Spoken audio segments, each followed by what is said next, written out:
Anyway, I think we can just start right here. Welcome back to the podcast, guys. There you go, Randy, bring it home.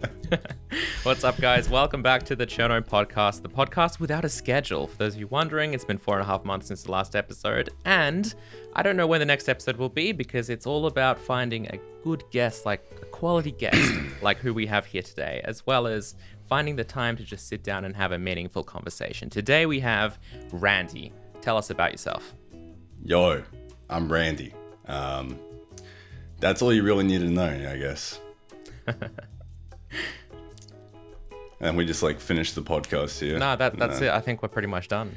So Randy has a YouTube channel in which he's making videos, making devlogs about a game that he's working on called Arcane. So you can start, I guess, by just discussing what that's all about, what your plan is for that game, how's it going, the difficulties associated with that.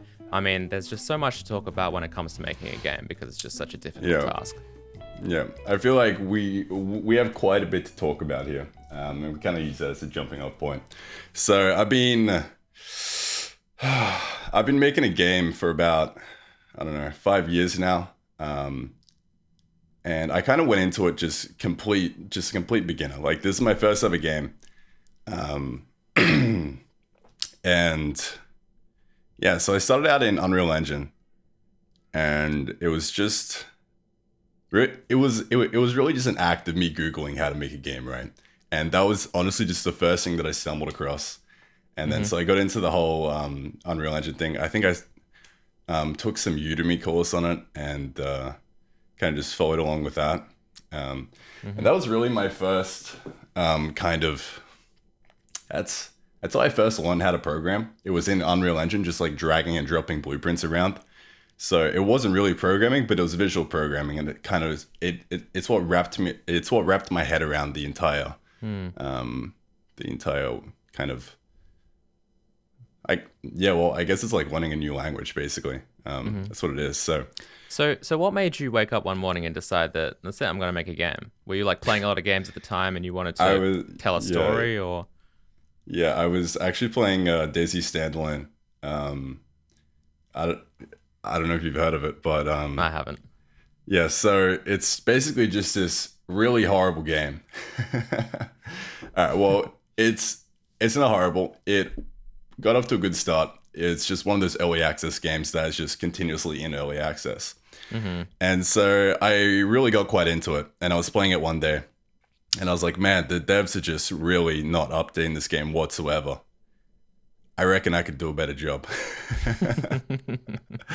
So then I was dead ass like, I'm gonna go make my own game and do it better and faster than these guys. And that's really just not how it turned out to be. And I kind of have a little bit of sympathy for the DayZ devs.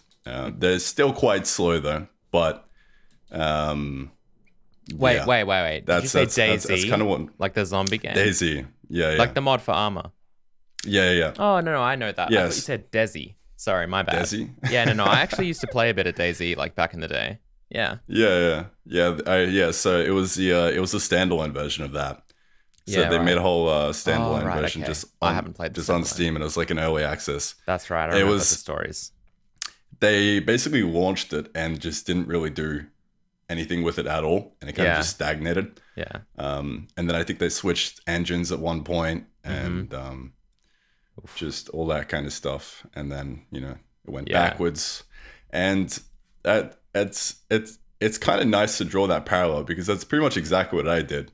So I started off in Unreal Engine, kind of built out this kind of like a nice little prototype. I wouldn't call it nice, but it was definitely something, right? It was you could walk around. There were assets. There was a scene. There was all that kind of stuff. But it just got to a point where it was so poorly done because I literally started programming and had just learned everything. So just the entire game was built out using the visual scripting blueprints that Unreal Engine has. Yeah. And it was the performance was horrible, and it was just, if I had have kept building out that game, it would have just crumbled and just been a really, really shitty game. So yeah, at that point, I was kind of like, all right, well, I have to start again. It's either I start again. It's either I start again in a new, just in another, just blank, Unreal project, and kind of try and do it a bit better this time. Except do it in C++ and try and be a bit more, I don't know, Careful. wise and careful, I guess would be a good word for it. So then I somewhere along the way I learned C++.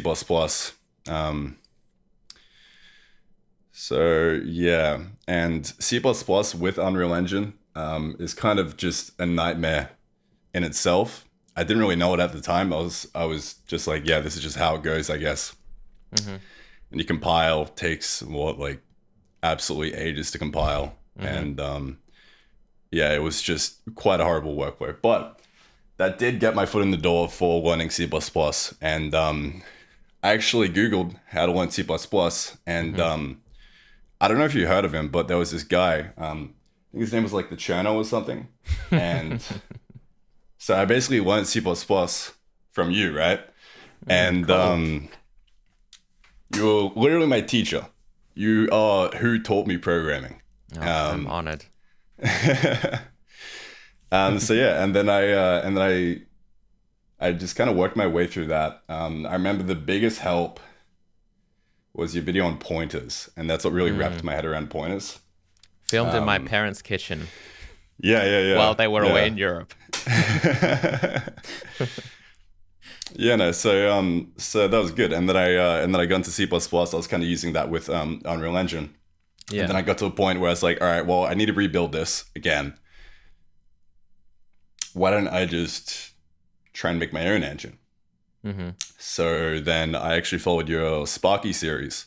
Oh man. And It's old school. yeah. And then kind of just went like one for one with that. Kind of just like replicated the Sparky engine. Up to a certain point where I kind of just like launched off and did my own thing, like where I had enough knowledge to kind of like know how to Google stuff and just kind of just do it myself. But that turned out horribly. It was just filled with memory leaks. It was all in object oriented, and it was just it was just really poor code. But it was another step. I wouldn't say it was a step up from Unreal because I took, an existing game that I kind of had, it was relatively stable in that engine, albeit quite messy. And then just made it even worse. And then, so that was another step. And then, so my artist at the time, I used to have a pixel artist, and so he was working for another guy called Ryan Fleury.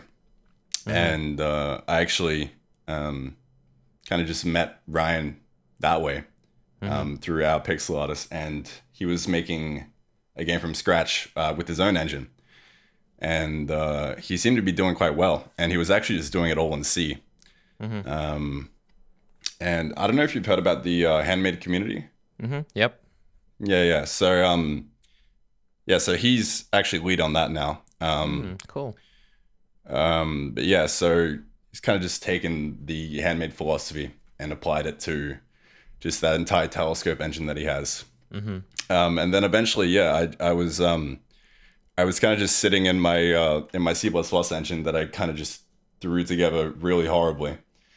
And yeah, I was really lost, and I was like, all right, well, I like engine programming. It's nice to kind of just be in full control that way. But it's not really what I want to do, I kind of set out on this whole game dev journey to make a game. And I do prefer game design over kind of just game engine programming. Yep. So I was like, all right, well, I'm not going to completely reinvent the wheel myself. Someone's already kind of done that for me. Why don't I just kind of see if Ryan would be keen on letting me use his telescope engine?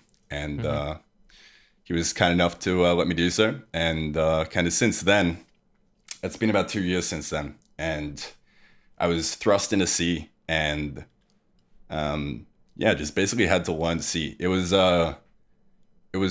very, very jarring because you go from C++ down into C, and you just don't have any of the C++ standard library. So like no Yeah. string, no vector, and it really forces you to actually learn how to program properly, just without relying on any of those as a crutch. Yeah. Because when I was first starting out, I would look at vector and string and whatnot, and just not really understand how they work, but just use them and be like, yeah, well, I know that string gives me a string of just a string of text that I can use, and then vector, that's how I store multiple objects, So yeah, and then being thrust down into C, it's like, well, now you've just got flat arrays and just normal C strings, and I kind of had to wrap my head around that. But that was really good, and of course the whole you're not object oriented anymore, which is another like thing that I was very kind of shocked about. But 2 years down the line, it's definitely for the better, and I've just learned so much as a programmer. And Ryan has been just such an amazing mentor, and you were an absolutely amazing mentor for kind of just getting my foot in the door with all that kind of C++ stuff. And yeah, thanks for that, I guess. Thanks for your nice educational content. Happy to serve.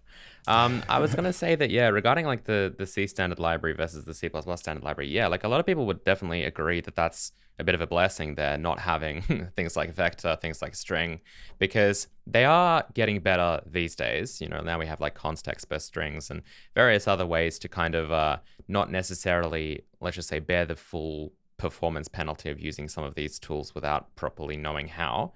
But I think that like I'm always torn between like when I'm teaching someone fresh, whether or not I should mention like implementation details and dive a little bit deeper into what the computer's actually doing. Because whilst a lot of people deliberately don't teach that because it's like a way to overcomplicate things, for some people, it's a way to simplify things because it shows them what's actually happening. And the thing is, you open up the string header file, like it's huge, right? There's so much stuff going on, so much template magic, but at its core, like it is, and it obviously has a few strategies as to how it allocates memory as well.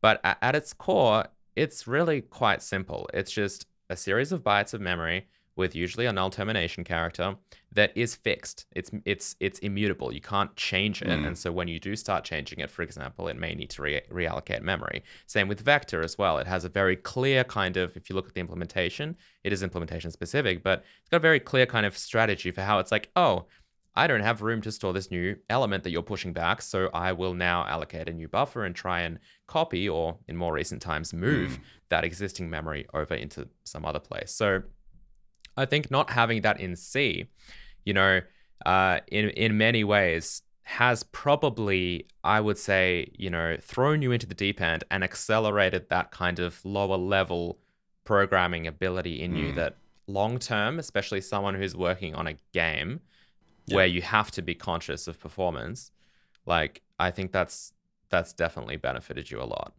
Exactly, yeah. And I mean, like you said, it's actually not that I would honestly say that it's more simple to learn about C strings than to even just touch std string in general. So from like a beginner learning perspective, I think just the way that we're teaching in general is isn't really that good, because we're kind of just throwing all of these abstraction layers at beginners and being like, yeah, well, you just kind of take this for granted and just go use it. But if you just take like just like a little bit more of a step, and it doesn't have to be too like much more difficult at all. You can teach C strings and just normal arrays and everything quite nicely, and it's pretty intuitive once you do start to get the hang of it. So yeah, and it's just beneficial in the long run, because that's actually how it works. So why go through the process of learning SCD string and SCD vector when you're eventually just going to have to unlearn it and learn how it actually works to begin with in just normal C. So Yeah.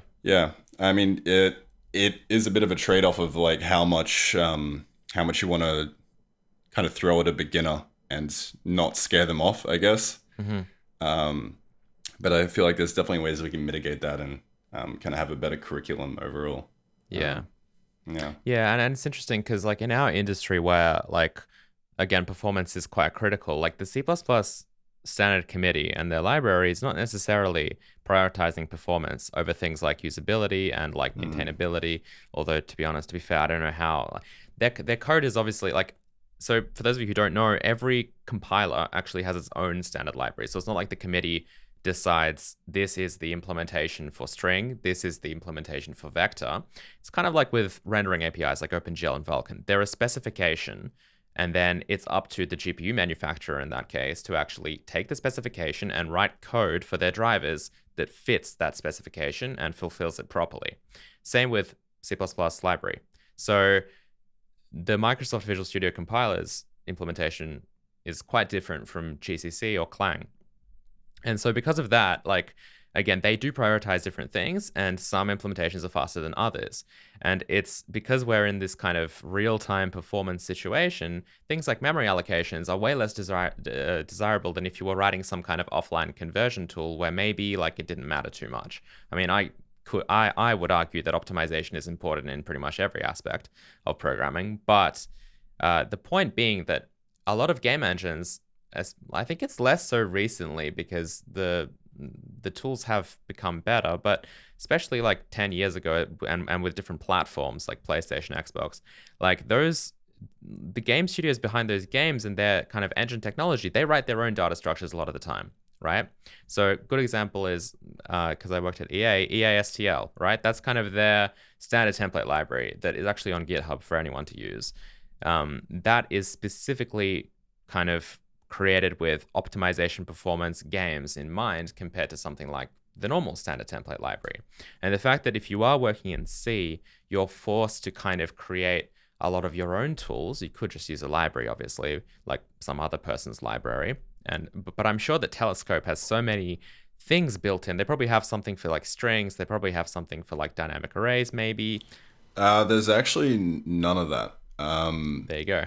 It turns out that when you actually start thinking about this, you don't even need any of that. I've like in my whole 2 years, I've not once needed a dynamic array. Yep. You just allocate all your memory at the beginning of the program, and you don't have to worry about freeing or just doing any of that. If you kind of just allocate everything at the start, then you should be fine. If things do need to get bigger, it's either you change the fixed size that you do at the start because you run out of room and you're expanding your game or something, or if you do truly need something dynamic, it's really not that hard to like you said, just write your own tools for it. But we don't actually have any of that at the moment because we just haven't needed it. All of the C string operations, just like the normal C standard for that, is really quite nice. There's just plenty of stuff. That's actually an excellent point. That's a step further than I thought we were at. But yeah, absolutely, pre-allocating like memory at the start of the program and then kind of diving into that pre-allocated chunk and doing whatever allocations you need, sub-allocations, I guess. That's an even better strategy. And the thing is, for most people, I guess, using C++ and using those tools available, they wouldn't even be thinking about that. I mean, in Hazel, in my engine, we've done zero like custom memory allocation. And it's not necessarily like, I'm aware a lot of people are like, oh, did you know that this is fast? Yes, I know that that's fast. I know that that's proper, but it's also about kind of, well, for us, it's about priorities and about like, let's maybe do the optimization when we actually know the environment that we're optimizing because it's more or less complete. But, the thing is, if I was using C and if I was doing that, I may have paid closer attention to that, which maybe would have shifted my kind of priorities and my roadmap a little bit. So like, I don't know, it's interesting because these tools, like having them available, Like, to me, a lot of the stuff that I've been using from the C++ standard library has been temporary in my mind. But maybe that's a bad thing. Maybe that's almost like it's encouraging me to just slack off a little bit and be like, Exactly. I'll get back to that later. Let me just use these as a crutch to just get stuff done, which again it is a good thing, but it can also be a bad thing. Yeah, exactly. Like that's pretty much just exactly what I've gone through. Like it was yeah, and it is really all right. So if you look at it from this perspective, like just that entire kind of mindset can be wrapped up in, if you go look at my first video, Arcane Devlog #1, it's a whole lot more complete than my latest devlog. Complete, right? In terms of just features, like it looks like an actual game. Yeah. But compared to like the skeletal mesh you have at the moment. Yeah. But it was like I was leaning on just a whole. I was just standing on top of just all these abstraction layers that I did not understand. Mm-hmm. And it's either you ship a game like that and you get something like I don't know what's a really nice example of a really poorly performing game. I can't really think of anything off the top of my head. Well, but just something that isn't stable. Yeah, right. Yeah, so and really it's just a matter Cyberpunk of, comes to mind. Exactly, yeah. Unlike especially on the old gen consoles. Yeah. Yeah, it's really, you have to ask yourself this question: when am I going to actually learn this and unlearn what I'm currently doing, and actually just like learn how to do it properly, down at this level, at how the computer actually thinks, and you're really kind of just stripping away all of the layers that you're kind of leaning on as a crutch. Yeah. And it's really just a matter of time, I guess. I mean, you can go your entire career, sure, just making games in, Unity and Unreal Engine, all that kind of stuff. And that's more than fine. Like a lot of people do that. For example, like Danny, he's just pumping out games in Unity, and it's great. But kind of have to ask yourself a question of, do I want to make games and do them?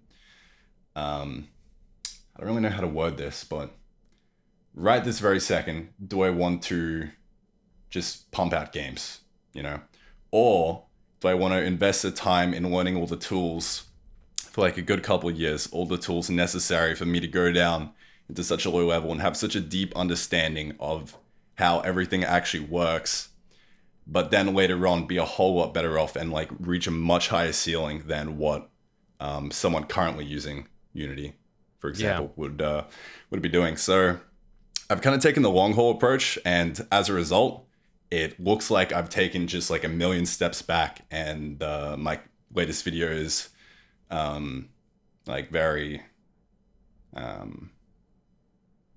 bare bones and like lackluster compared to what I was doing a couple of years ago. But in the long run, that's kind of what I'm in it. That's kind of what I'm in it for. If I see a problem pop up like that and I recognize that I'm leaning on it as a crutch, it's a bit self-destructive, but I'll just purposely knock that crutch out and learn how to use it properly. So I feel like that's my biggest strength, but also my biggest weakness is that. That's really interesting. That's actually something that I've noticed with your videos recently, is like every time I see them, I'm like, man, he's still on that like, kind of mesh of a person trying to do animation. And like the thing is, to me, I'm almost like, that's amazing. Like that in a good way. I'm not like, oh man, he needs to speed up, because I know the work involved in stuff like this. And the fact that you're able to publish videos and not kind of take that pressure from your audience necessarily to see the game evolve faster. Because I feel like that. I don't know why I feel like that, to be honest. It's self-inflicted. Oh God, yeah. Because no one in my audience is like, man, you're still doing this. Everyone in my comments is like, dude, this engine is turning out amazing. Like, I can't believe how much work has been done on it. But in my mind, I'm like, no. Got to have literally like huge engine features every week or every couple weeks. And that I know in my mind that this is like a bunch of tech debt is just growing and growing and growing, and then it's going to crash, first of all.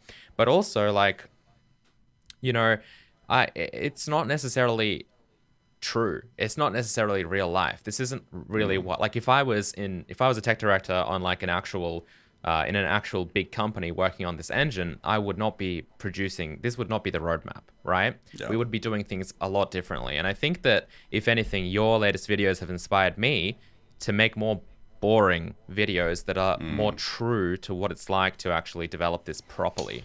Yeah. Because having this fake image, having this like almost like a mask, is, I think, gonna hurt me like in the long run. Yeah, and that's really a really good jumping off point to another topic. Is like just you kind of creating you just as a content creator that's also making a game, making an engine, just developing something. You just feel this constant pressure to go faster and just show all these cool shiny new features to your audience. And that way, you can title and thumbnail videos better, and you can bring in more viewers and all that kind of stuff. And I have definitely fallen into that trap before, where I'll just go implement features for the sake of implementing features, knowing full well that I'm going to completely scrap this and do it the proper way in the future.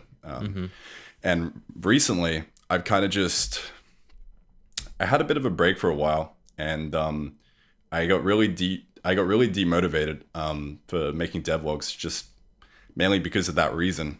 And but then I came back and I'm like, screw it. I don't care what content I'm making. I'm just gonna do what I'm just gonna do what needs to be done. Yeah. I'm gonna wrap it up into a video. I don't care about how that video looks like structurally from like a click-through perspective, like what I'm gonna title it, what I'm gonna thumbnail it. Like I don't create features for videos now. I make features that I know need to get done and then try and wrap that up into a video. So, and then oftentimes you'll be watching a video and it'll just abruptly end because I just have not, wrapped it up, and it'll just it'll just continue on. So that's what it's like. That's real.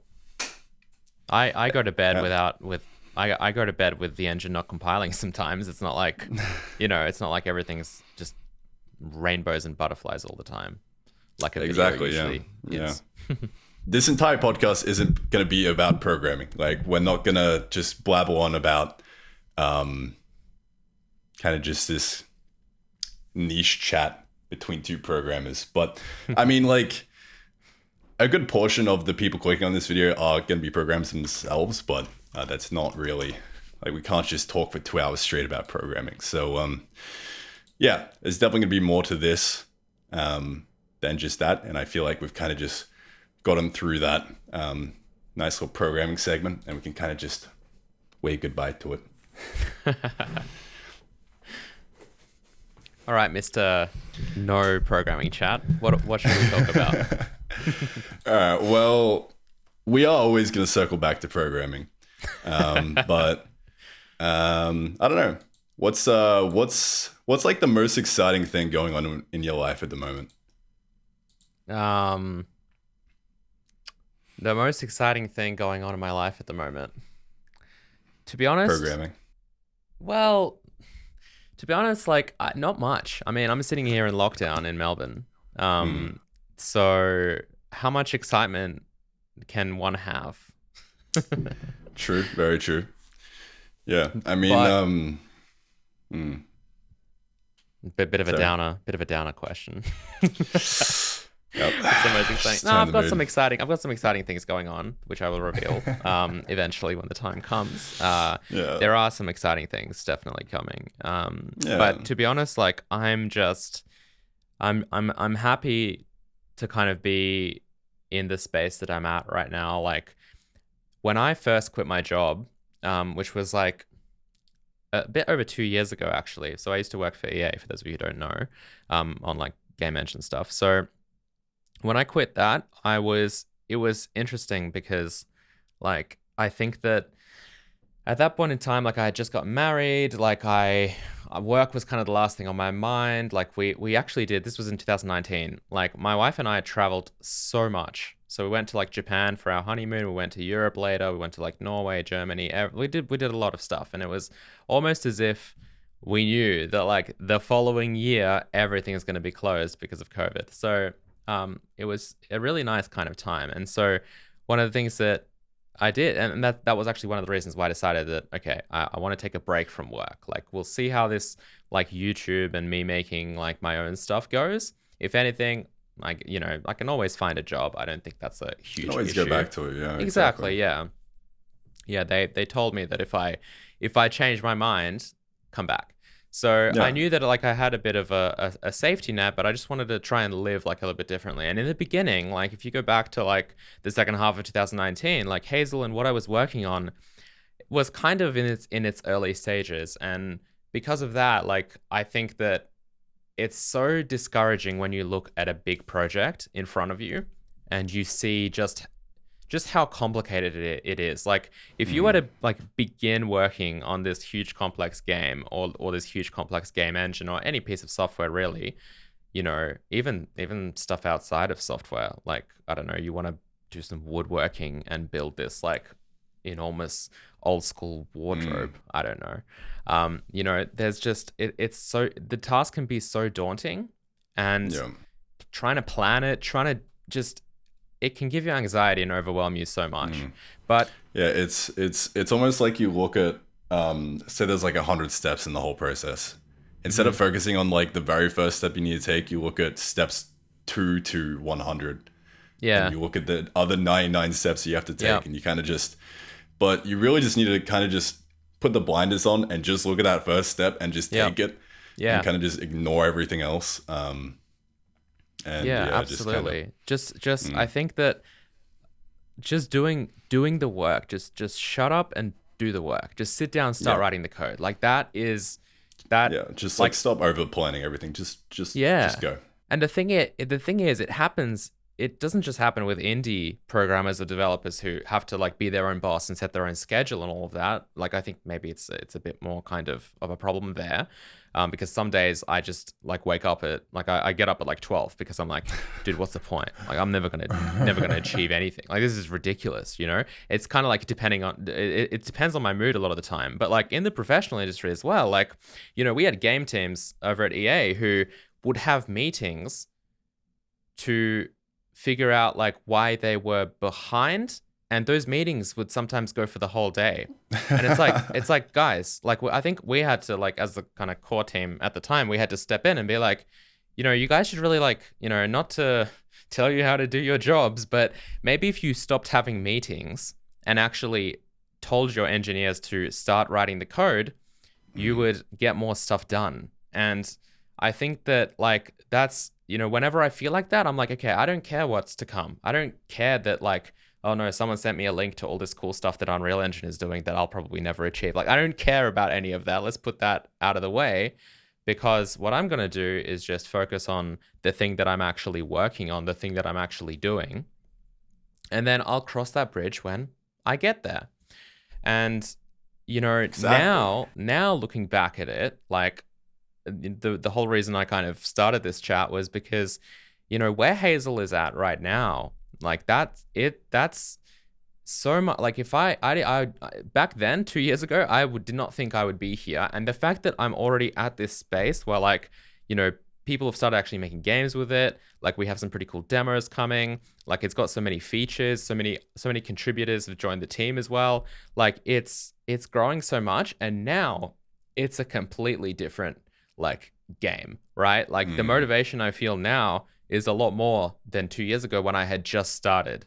So a lot of it, I think, is pushing through those first stages. Like, again, whether it be a game you're working on or an engine or anything. And then when you start to see the product form, like the first time you can kind of drop into your game world, run around with the character, interact with something, and it feels like you're actually playing something. Like that's an amazing feeling. And that you kind of keep making progress, and the progress that you've just made motivates you to make more and more progress. And that's just something that you can only achieve if you shut everything else out and you just actually start working. Exactly, yeah. Yeah, you can kind of just get paralyzed by, just having these unnecessary meetings, I guess. But just gotta get cracking, and the motivation, I guess, will come from once you actually start getting the ball rolling. And speaking of getting the ball rolling, this is something I've kind of struggled with. This is something that I am struggling with at the moment with the monthly videos. So the reason I do monthly is because I have sponsors on each video, and with like sponsors, you have to set like an actual deadline. And get the video out on time. So that's been really good for me structurally, because I've gone from uploading just whenever to I now have to upload one video every month. I mean, I don't have to. Like I could forego it, but I would just be foregoing my paycheck basically. So yeah, it's been really good structurally to kind of have that, but also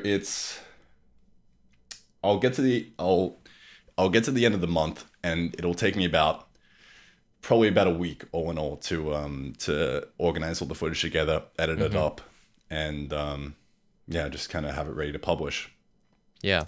I mean, so I'm in exactly the same boat as that. I've like also got like a sponsor. Like my sponsorship's a little bit all over the place, and I'm very kind of selective about them. Not because I don't necessarily like the companies, but because, well, first of all, I'll only do it if I do like the company, but also because like time, because I know that that's me committing to a video being out on a particular date. Exactly. And I do have like a monthly one with Skillshare, but like that. What you said there is so relatable, because that's literally me. That's literally me being like, oh man, I'm going to actually have to make a video. Yeah. Like, let's sit down and do this. But I also use it as an excuse to be like, all right, let's make a slightly better video than I would otherwise. Let's put a little bit more effort into this. Because, obviously I want to get as many views as possible, not just for myself, but for the sponsor. And that having those deadlines and structure is actually so good.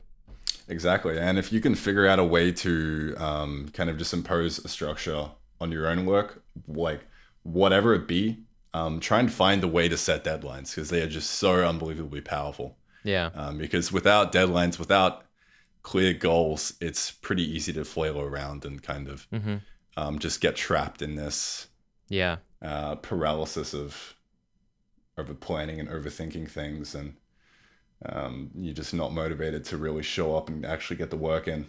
Yeah, but especially if you transition from having a boss to being your own boss. Oh God, yeah. I think that's difficult. Yeah. Just going independent, and all of a sudden you've like kind of knocked out that structure from above you. You're not working a 9 to 5 anymore.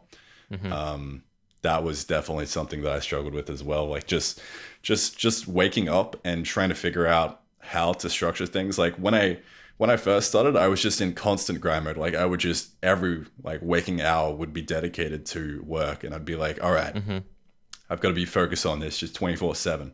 Partly because my circumstances of me actually going full time. I'll just like tell this story now, but I was working as a barista just at a coffee shop. That's secretly my dream job. Yeah. No, it's good fun making coffees. It's actually quite therapeutic, just pulling shots, and especially when so it's called Zaraffa's Coffee. I don't think it's down in Melbourne, but I haven't heard of it. It is up in Queensland, and it's basically this coffee franchise. It's kind of similar to Starbucks, right? And you've got like a drive-through, and it's really quite busy. But yeah, just like kind of getting into a good flow with that. You just like sitting there, like just stamping in shots and like pulling everything out. You got like a whole assembly line of people, and just like cars are just zooming up. Like just like time just slips away from you, and you just like all of a sudden it's the end of your shift, and it's quite nice. But so I just come out of high school, and I moved to Brisbane. So I grew up in a place called Townsville, and so as soon as I turned 18, I just finished high school, and I did a road trip down to Brisbane with my friends, and we just moved here. And I had to get a job because I had to, pay rent. So when I was 14, I actually got a job at Zaraffa's and started working as a barista for a couple of years. But then when I got here, I was like, all right, well, I need to get a job. The only thing I'm really qualified to do is be a barista, so I'm just going to keep doing that. And originally the plan was when I came to Brisbane, it was actually a startup uni. So I did go to uni, and I did a Bachelor of Science for about 1 week and then dropped out. And yeah, I mean, like all in the meanwhile. So this is like 18, so I'm already pretty much balls deep in game development at this point as well. Like at this point in time, I think I just dropped down in C++ and started following your Sparky series. So I still kind of had that constant in the back of my mind, like I really want to do game development, but I'm not quite sure how to turn it into a career. Because yeah, I mean, I only had about 1,000 subscribers at the time. Yeah, that was like I just wasn't making any money off of it. So then yeah, for about 8 months, I kind of just dropped out of uni and worked on the game a bit more, and just worked as Rapids for about 8 months. And then, excuse me. And then at one point I got my tax return and it was about $2,000. And I was like, wow, this could last me like 2 months or so if I really stretched it, like 3 months even. So I just walked into my job and I was like, all right, peace. I quit. And then got home and kind of was just in this mode of, all right, I've only got 1,000 subscribers, but I'm going to make videos and I'm going to try and make this work. So I was just in constant grind mode from there. That's kind of like linking back to the point is I was in grind mode out of kind of just a, kind of just because I had to. Like I had that deadline of, well, I've got 3 months worth of runway, but once this runs out, I'm going to have to go back to my job or just like go find another job, you know, as like a barista or something somewhere else. But there's, yeah, like there's always that backbone of like, if this doesn't work out, I'm just going to have to go back and find another job. And yeah, you know, it's like, yes, it's a risk, but it's not the end of the world. Exactly. It's really not the end of the world. If you've got the means to do it and pursue your passion and try and make it work, go for it. Because you can literally just be doing job interviews if you fail and go back and you've got that structure again. Yeah. Especially if you're not like supporting a family, you know. Exactly. If it's just you, then, you know, go for it basically. Yeah. If you're young, yeah, send it. And yeah, I'm 20 years old. For those of you who don't know, you're probably going to be shocked to hear that because I look like a 30-year-old man. But yeah, so that runway eventually ran out. And I still didn't have a job. I still didn't have a career out of YouTube. Like I'd made some progress, but not really too much. And then luckily my dad, he actually agreed to fund me for a few months. And I was like, all right, just give me like a few more months. I know I can make this work. And he was kind enough to fund me. I did up like a whole business PowerPoint of like my plan for, you know, like the next quarter or so. Cool. And in that situation, you know, that's where you want to do planning, you know, to like communicate your goals to other people. But yeah, so I did that, and he was on board. And by the end of the 3 months, I got my first video that actually hit the algorithm and blew up. It was, yeah, conveniently in the middle of all this, I realized how shitty my C++ game engine was and moved into C and its Telescope. And that was just like another stressor. It was like, yeah, I was down in this new language, had absolutely no idea. My STD strings and STD vectors were completely gone. And I was just sitting there just like, what do I do? This is horrible.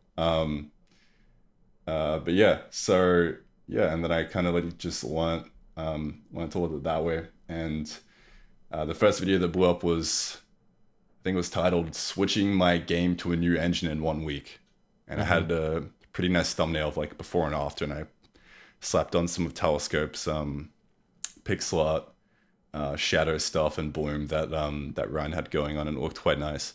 So yeah, and that was kind of like my foot in the door, and that's what sparked everything. And yeah, kind of just been going ham since. And Cool. yeah.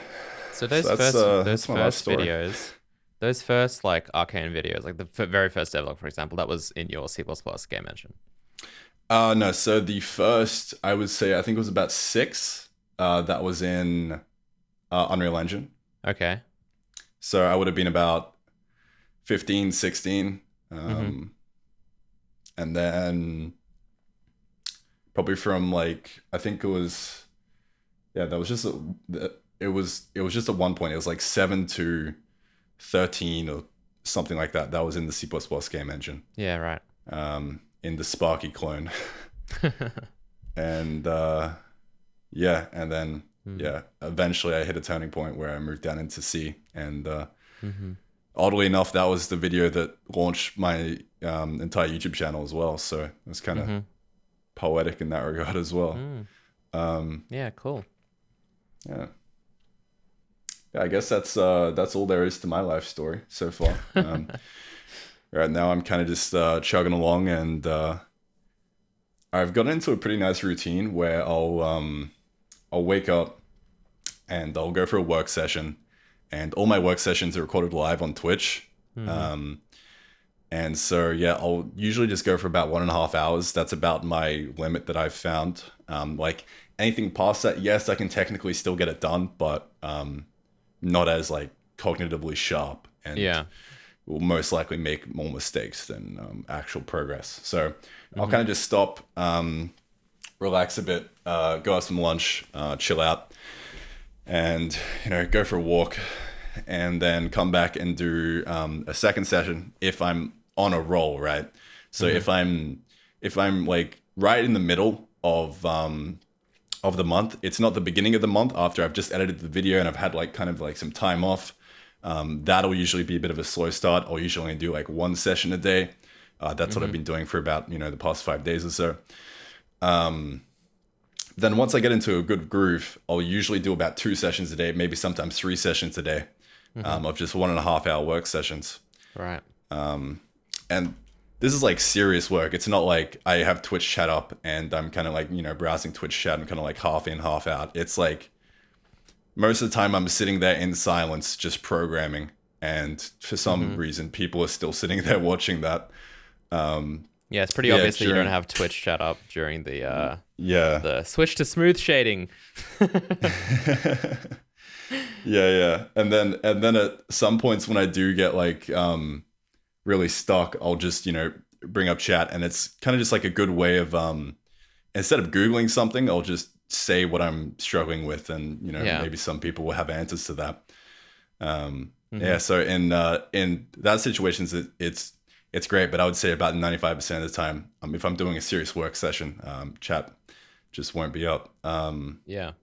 Which is really quite good, because you'll go in the science and tech category. No, it's called software and games development now. We've just switched to a new category on Twitch. Yeah, it's just software and game dev, which is quite nice. We've got our own little home, separated from the people in science and tech who have streams of their docs, which is lab coats doing Bunsen burner experiments or whatever. yeah, exactly. So you'll just like browse software and game dev, and you'll just see everyone. You just like watch their eyes for a little bit, and you'll just see them every like 10 seconds or so just go. Yeah. And then just like constantly checking chat. Yeah. And it's, you have no idea how much flow that breaks. It's almost like you can never get into a good groove of programming and go really, really deep on a problem for a good hour and just get lost in it. Because that's constantly being broken, questions are coming at you, all that kind of stuff. When, it's great looking at chat and, interacting with people, but you kind of just have to strike that balance of, all right, am I here to get work done, or am I here to,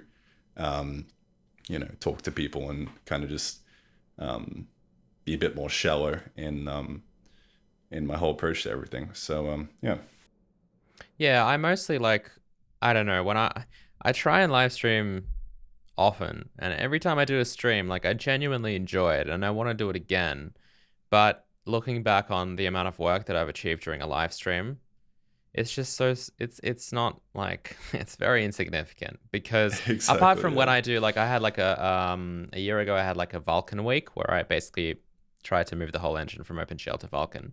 Yeah. That was like I had a very clear goal. I was streaming like 6 to 8 hours a day. Like that was I had to actually get work done, and so I didn't really Mm. care about chat too much. But like usually when I do a live stream, you know, I'm a pretty social person, so I like to talk to people. I like to answer questions. I like to just have a conversation going. You know, Mm. one of the reasons why Yeah. I started this podcast. So like ultimately, that's why I come back to streaming so infrequently, Mm. like once every couple of weeks maybe I'll do a stream, because Yeah. I know that like in the long run this isn't really going to bring me as much like it's not going to progress my tasks and build Mm. this engine. Like the bulk of the work happens when I'm got my headphones in, listening maybe to some nice calm music or whatever, and Yeah. I'm just got my head down, I'm just working, you know. Literally. Yeah.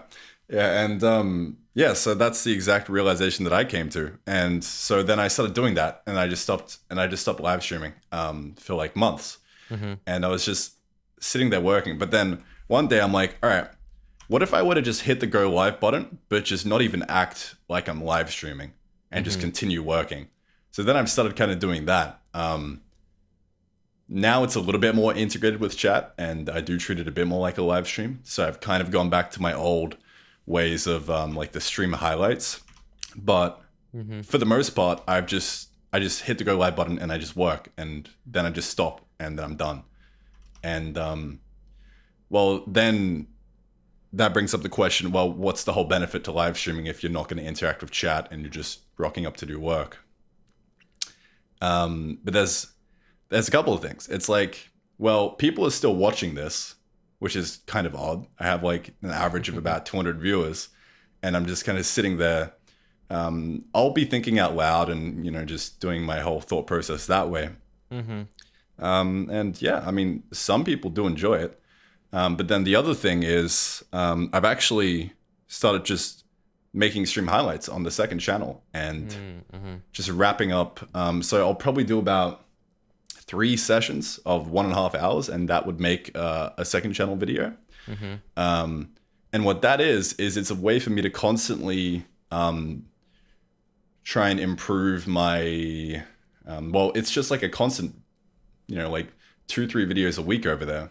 Mm-hmm. And that's new people coming into the channel, learning about your entire project. Yeah. And it's kind of just constant advertising, basically. Mm-hmm. And then throughout that, so I've so this can kind of lead into the funding a little bit. So one of the main plugs I do is, like, you know, if you've got an Amazon Prime account, you can drop a Prime Gaming on Twitch. And you can go to my website and like link your account and just get a free membership that way. And so I'll just plug that in each and every video, and it's just like a constant growth of primes, and just like a constant revenue stream. So that's my incentive for streaming on Twitch, is that it is actually an income source, even though I'm sitting there in silence most of the time. Mm-hmm. And I've just figured out a way to make that work. And, you know, it plays in nicely with my work schedule. And, yeah, I really don't sacrifice the whole getting caught up in, you know, like a distracted streaming kind of mindset. I'm kind of just like sitting there working. So, Yeah. yeah, I mean, it's quite nice. Yeah, I was gonna say that the schedule aspect of it is definitely cool. You know, setting up an actual Twitch schedule, and then you're like, oh, guess I'm getting up at 8 a.m. tomorrow to get to work by 9. You know, it kind Yeah. of it simulates a more active kind of office environment, which I think is Exactly, very yeah. beneficial to people working from home on their own stuff. Definitely, yeah. Just like finding any way to put in some sort of structure, some sort of routine, so that you've got something to fall back on every day and get into some kind of groove. Is definitely probably just step one in any kind of independent journey when you're trying to work on your own passions. Just whatever it be, like it doesn't have to apply to programming or game development or anything. Like you said, it could be woodworking, it could be just anything. One of my hobbies at the moment is actually DJing. So I bought like a DJ jack and kind of just learned how to do that. And I was getting just so into it, so unbelievably excited about learning all that and starting to like playing clubs and everything.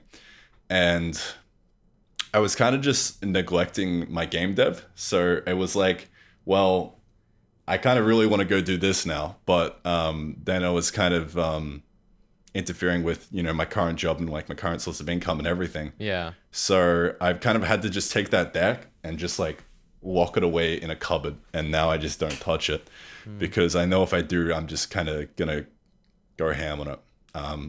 Yeah.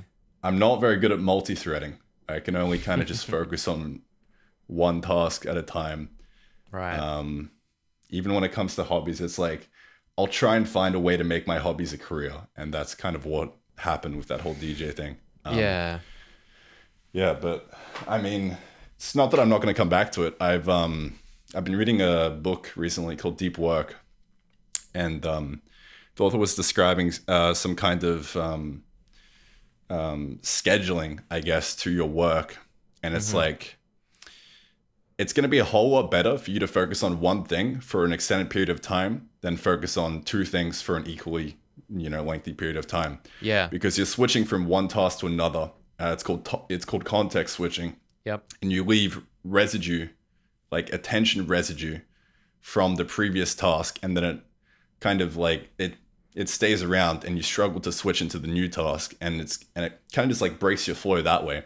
So what I've thought about this entire thing is, well, if I am serious about becoming a DJ at one point, I'm just gonna dedicate like a good couple of months to doing that, and then just take a break off the game. Yeah.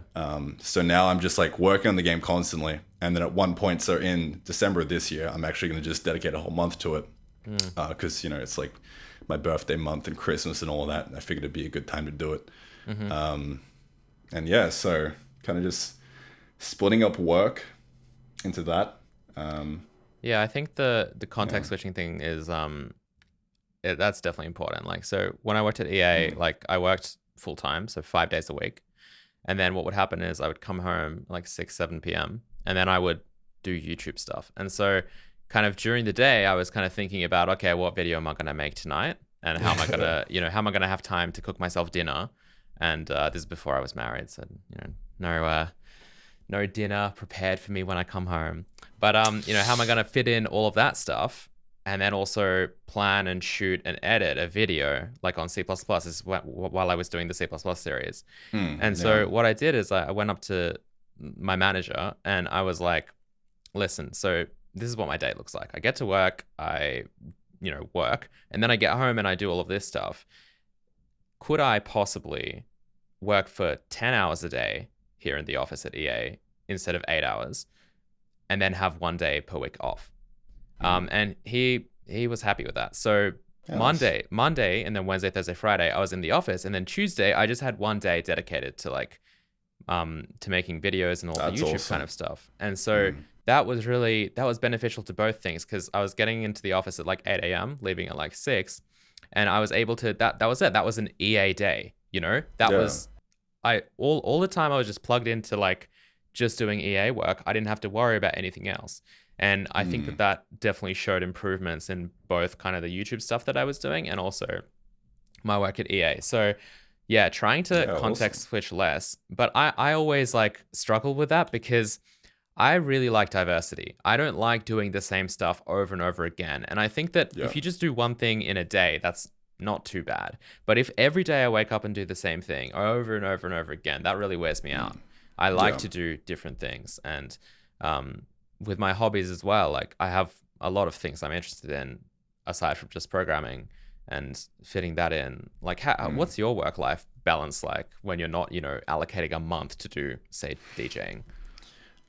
So at the moment, pretty much, I would say at like 5 o'clock. So at sunset, just like everything before that is usually I'm thinking about game development, or I'm actively in a work session, or, you know, even when I'm on my breaks taking a walk, I'll be, you know, just thinking about it and whatnot, and just trying to like solve problems. But then after 5 o'clock, that's usually when I kind of just say, all right, shut off, done.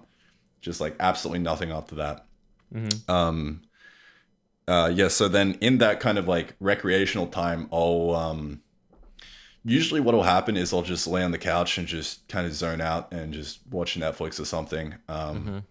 Recently, I've been getting into some Skillshare courses, which has been quite nice. Yeah, so that's kind of what my recreational life looks like. And then occasionally when my mates want to hang out, I'll kind of just like take a whole day off, which is what I'm going to do Thursday is tomorrow, I think. Yeah.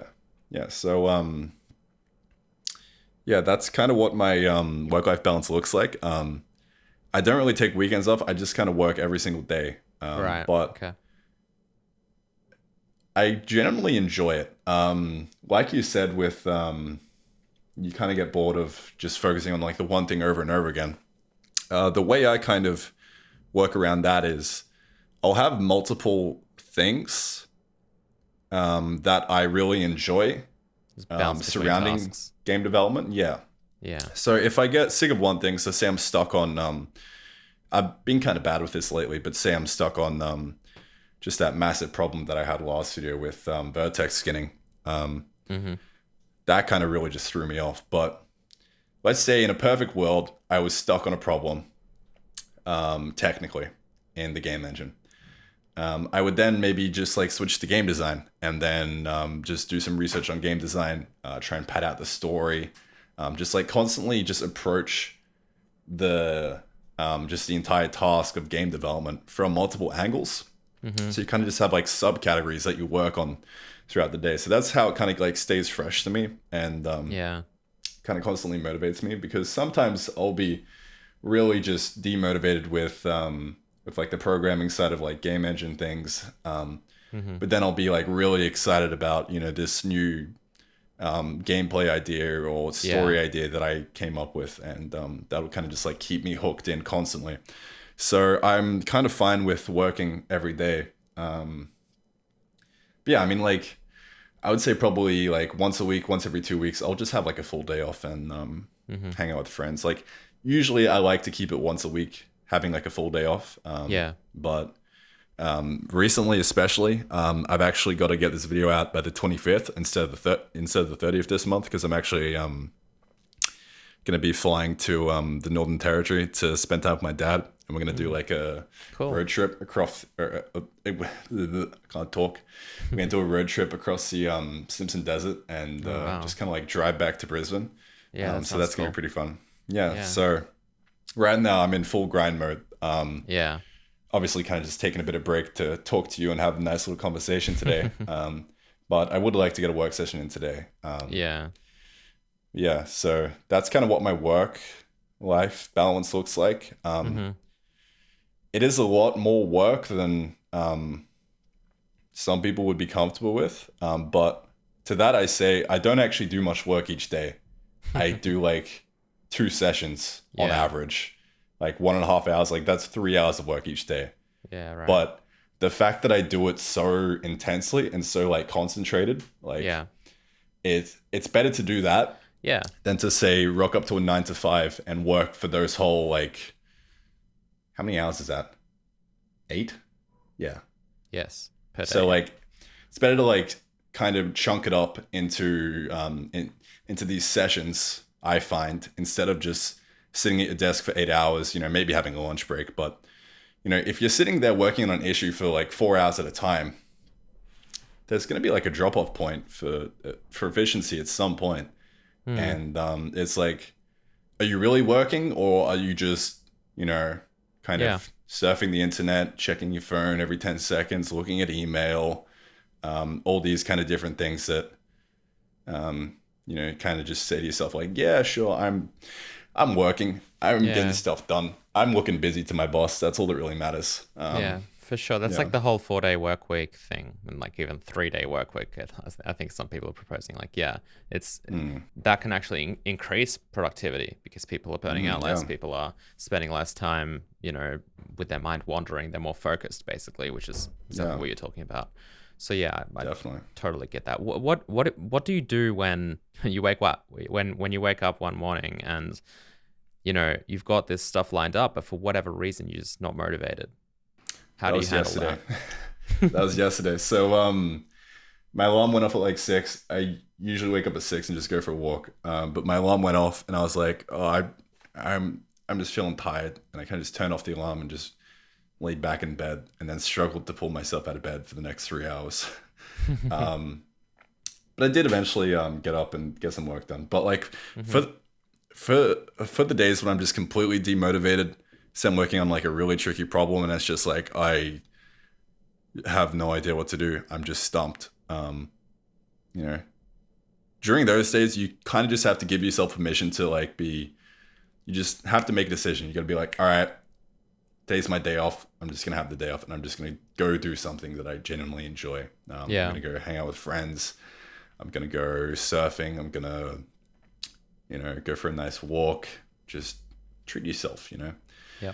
Life's not all about just rocking up every single day and just being a productivity machine over and over again. As much as I love doing that to myself and kind of just cracking the whip and trying to just see how much I can milk out of myself work-wise, because I don't know, I derive some kind of enjoyment out of that. I have no idea why, but it can kind of get out of hand, and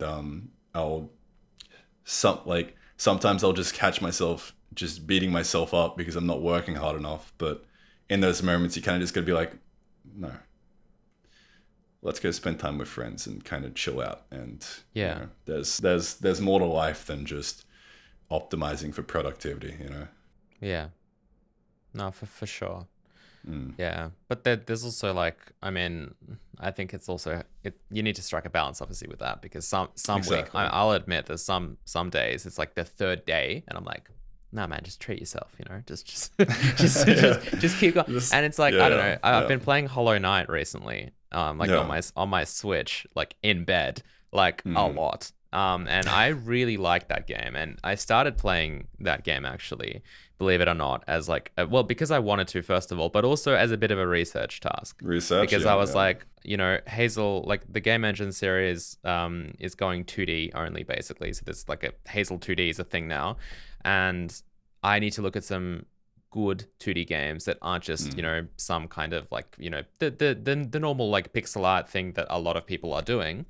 Instead of that, I wanted to look at something a bit more higher fidelity, and Hollow Knight's basically like these massive, hand-drawn environments that are absolutely beautiful. Oh, yeah. And they're layered super well. Yeah. Yeah, they have really nice layering. And to be honest, like, even though I was kind of treating myself, and I think I got a little bit addicted to that game, like for a while there, like the amount I think I've benefited from that has been like, it's been huge. And I think that one thing that I was doing, because I don't know, I was never really that into playing video games. I would play them for an hour or two, and then I would be like, I don't want to do that. I want to do something productive. I want to make this, or I was always like that. As a kid, I wanted to make movies, and I studied film like for a while, and I did stuff like that kind of on the side, while I was still in high school. I even did some freelance like film and video work. We made an ad for TV, so I did quite a lot of stuff before I was like, no, I actually want to go into software engineering, and I want to do like, I want to tell stories through games, not through film, basically. And that was kind of the decision I made, because I also really like the technical kind of interactive aspect of it. And I think that, that's why I've always loved games that are like works of art. Like I think Hollow Knight is absolutely beautiful in that regard. It's got a great lore, like a great story. The environments are beautiful. The music's amazing. Like it fits together really well. But yeah, at a certain point, it's like, okay, let's stop doing this. Like I'll get angry at myself for doing that, because I'll be like, no, stop playing Hollow Knight. And it's not even me telling myself that. It's almost like it's just built into me. It's like, go and work on Hazel, because that's like, that is going to make you happier in the long run. Being productive, producing stuff, being creative, that's going to make you more happier in the long run than just sitting here playing Hollow Knight and then getting up at the end of the day to make dinner, and then it's like, well, I just feel bad about myself. Exactly. Yeah. I mean, like you said, it's all about balance, and you'll kind of know that point when you hit it. You'll just kind of feel a bit guilty about playing games. Like I had this recently with Valheim. So I started playing Valheim with my housemate, and we were kind of just like going on that quite nicely. Mm-hmm. And he works like a 9 to 5 throughout the week. So, but on the weekends, he would kind of just have like free time, and he would be playing Valheim, and I'd be like, well, I kind of need to get some work done, but at the same time, let's play Valheim. So then instead of just like play Valheim all day, and you know, there were a couple days where you know, like I'd just do that for like 3 days in a row. Mm-hmm.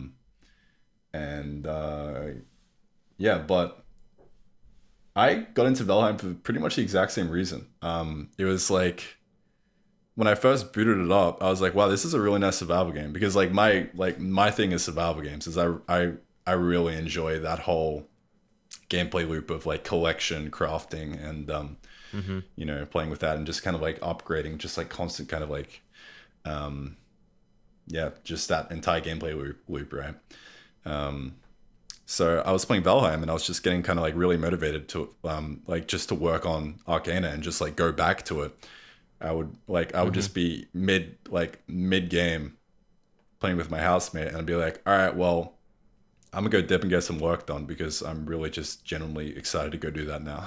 Yeah. So yeah, I mean, it's like, yeah, I don't really know where I was going with that, it's so important to play games as well. And like, for me at times, I genuinely, like at the moment I'm having a blast with all these games, like, but there's been times in the past where I've had to force myself pretty much to be like, okay, let's just play a little bit of a game. And then when I get into it, it's like, okay, this is fun, I'm enjoying myself, and I'll get so many ideas and so much motivation to continue what I'm doing.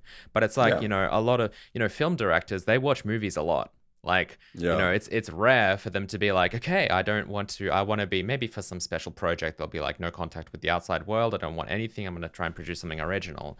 You know, like artists will lock themselves up in a cabin in the woods to write an album. But like, you know, a lot of the time, if you're not actually, you know, consuming other people's work in your field, in your medium, I think it's really difficult to kind of produce stuff. I really do. I think that not just from the inspiration and motivation side, but also like influence, you know, is there anything that, like, what would you say is influencing Arcane like the most? Oh, so many things. So the original mindset was, so I was playing DayZ. I was like, all right, I'm going to make a 3D zombie game, and it's going to be better than DayZ. But then I did a bit more research. I'm like, all right, 3D is probably not the way to go. Let's turn it down a bit. Let's do a 2D game. And I was just looking at Terraria. I'm like, all right, I'm going to make a Terraria clone. And then I kind of set out to do that. And then over time, it kind of just like evolved from being a Terraria clone into just something completely of, like, not like entirely original, because, you know, at the end of the day, your thoughts aren't original whatsoever. You're just kind of like picking different areas of like your like content that you enjoy and kind of just like mashing them together. Like that's how creativity works, I guess. So yeah, there was things like The Witcher. I've kind of taken it's like kind of just like the story kind of inspired me with that. It's like the overall vibe was quite nice. And then so Minecraft was a pretty big influence. Terraria, just kind of like the whole building mechanics and trying to build something up. And then over time, I'll just tell you what the game is about right now, because not many people actually know what the game is about, or like what my current kind of like vision for it is. It's basically it's gonna be like a 2D survival, almost horror, like not like a jump scare kind of horror, but more like a psychological horror. So you're gonna kind of start off in this area, and there's gonna be walls to each side. Have you heard of Kingdom? Kingdom, I don't. Yeah, so it was this really nice pixel art game. That's where the entire art style came from, basically. For my entire game, is that's where I got the art style from, because I just really enjoyed that.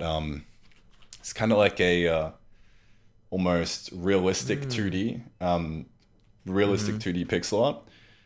So that's kind of what I've like. That's the vibe I'm going for visually. Yeah. So but you've got these walls, right? And you're kind of just like in this just like in this walled off environment, and it feels safe. And so that's what I kind of want to replicate with my game is you kind of start off in this area and you're safe and you have these two walls and you kind of just have like a home base. But everything outside of that is just like you're venturing out into the unknown and you kind of just have to overcome challenge after challenge. The entire storyline is the 7 deadly sins. So you're going to have to face 7 different bosses and overcome each of the sins in one form or another. Like they're not all going to be physical bosses that you have to defeat. Some are just going to kind of be mental hurdles that you have to overcome. Yep. But it's taken a lot more of a story-driven approach. So there is going to be a definitive story of you going through those 7 sins and then eventually finishing the game. And I actually just figured out the ending yesterday for it. Just like the proper ending, which, of course I'm not going to spoil, but I'm really excited to kind of just develop that out and get it going. Some of the inspirations I've taken, survival, like just from the survival elements, like I was talking about earlier with crafting. The original inspiration for that was the forest. So you like go down and you like chop down a tree and you'll, pick up those logs and go build like a log cabin or something. That to me was just like, there was something so beautiful and peaceful about you kind of just with your axe, just chopping down trees, collecting logs, building a house. It was just something so primal and beautiful about that.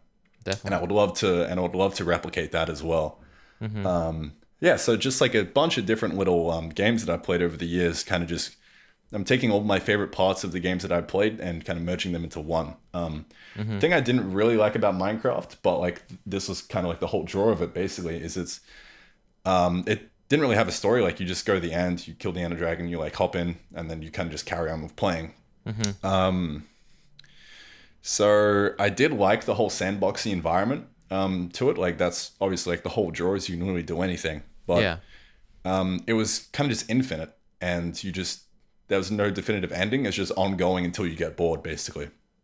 So I'd like to improve upon that. Still kind of provide that similar kind of feeling of you have kind of like a sandbox in front of you, but there will be just like a definitive story, which I've kind of taken from, I think my inspiration for actually making it story driven in the first place was probably The Witcher 3. Right. Okay. I did get into that at one point, and that was quite nice. So it's a very heavy story. Yeah. So that's cool. so that's kind of how I've like drawn on inspirations, and like you collect enough inspirations out of everything, and all of a sudden you're not copying just one game, but you're copying like 100, and it makes its own thing entirely. Like it's completely emergent and unique that way. So, and I think there's so many cases in which you might play a game and it'll spark a completely unrelated thought to what you're actually playing, So a lot of the times, like I've been playing Hollow Knight and I've had, like, instead of being like, oh, I like this element of it, which has definitely happened, but it's almost like, oh, what if this was like this instead, and you'll kind of branch off into almost the opposite of what you're actually playing or what you're seeing. So like, I think that, games definitely, or any medium really, it stimulates the brain to think, and it kind of gets those creative juices flowing. Yeah, you need that downtime of I watched this Veritasium video the other day, and it was on the topic of boredom and why boredom is actually good for you. And you just need that downtime to be able to just make new connections and think about things in certain ways, and it'll just spark like just connections in your brain, and you just think about these completely different things, and you need to be bored. Like you need to just put the phone away, like just throw it away. 100%. Go for a walk or something. Play your favorite video game. I mean, to be fair, you're not really bored when you're playing a video game, but it's still on like the topic of you spark new ideas from it. You like generate new ideas from it. But like just being completely bored, like just going for a walk or just just being alone with your thoughts. That's how ideas are generated, man. Yeah. Yeah, and like people these days rob themselves of that so much, with the infinite like scrolling on Instagram or whatever, on Reddit. Exactly. It's I think that definitely as a society, like we've become way less bored overall, and I think that's super negative. Like I think that in my childhood, my parents like they, up until I was maybe 14 or 15 and I had to get like a laptop for school, I was allowed basically half an hour per week on the computer when I was like 8, 9, 10 years old, right? Half an hour per week. And so I would almost what I love doing is back in the day when games came with like manuals, I would just study the game manual. I'd be like, oh man, I'm going to get like half an hour to play Lego Races or like whatever other game I was playing. I would just start because I would, and my mind, like I was imagining myself like playing these games and how much I wanted to get back to that. And like, I think that made me such a creative person overall. And I almost missed that because now like no one's going to be like, oh, you can't, do this, you can't play this game, you can't watch this movie, you can't scroll on your phone. I have to do it myself. I'm responsible for myself, but like deliberately depriving my brain of stimulation and getting all of this stuff as well. Like I love doing that because like definitely even like I mean what's amazing as well is that I might be working on something and I'll be like, oh, I don't like programming anymore. This is like, I hate this. This is dumb. It's not working. It's so much work. I can't be bothered doing it. I'm going to play a game instead. If I deprive myself of everything and I just like sit down or like I go for a walk, like literally 5 minutes later, it's like I'm jumping at the opportunity to do something and I want to do the programming again. I'm like, dude, just let me at a computer. I'm going to fix that problem. It's super weird. It's super interesting. Yeah. But I love it. And I think that's so important. That's exactly how it works. That's spot on. And it's like, instead of doing that, so say you're like stuck in this problem and you kind of just get bored of programming. You're like, oh man, I hate programming. But then you'll just kind of whip out your phone and go in on the couch and like scroll Instagram or Twitter or something. If you do that, you're still at the end of that gonna have the thought of like, man, I hate programming. As opposed to if you were to just like walk out the door and go for a walk or something, or just kind of just let yourself be bored, you have that opportunity to reignite the spark and then, get back into it. But whereas if you're kind of spending your attention on things that don't really matter, like doom scrolling Twitter, Instagram, or TikTok, or whatever it is, right? Then you're essentially just robbing yourself of that attention and of that effort, of that energy that you could be spending doing something that you genuinely enjoy. Yeah. So yeah, I mean, and that's why I unfollowed everyone on Twitter. Like I was at a point where I would be working and then, you just like, it's just like muscle memory. You just like boot up in your web browser, you type in twitter.com and then it's just there. And it's just like, ooh, yay, free distraction, just like an infinite timeline that you just scroll down. So I mean, now that I've just unfollowed everyone, like I was kind of like trying to justify it. I was like, oh well, I gotta make connections, I gotta meet new people through it. I don't want to unfollow everyone because everyone will think I'm mean and just unfollowed them.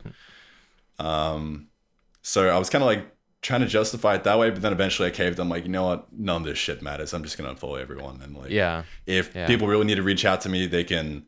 Like, I still have my Twitter DMs open, which is how you reached out, and I just don't check Twitter at all. Check Twitter.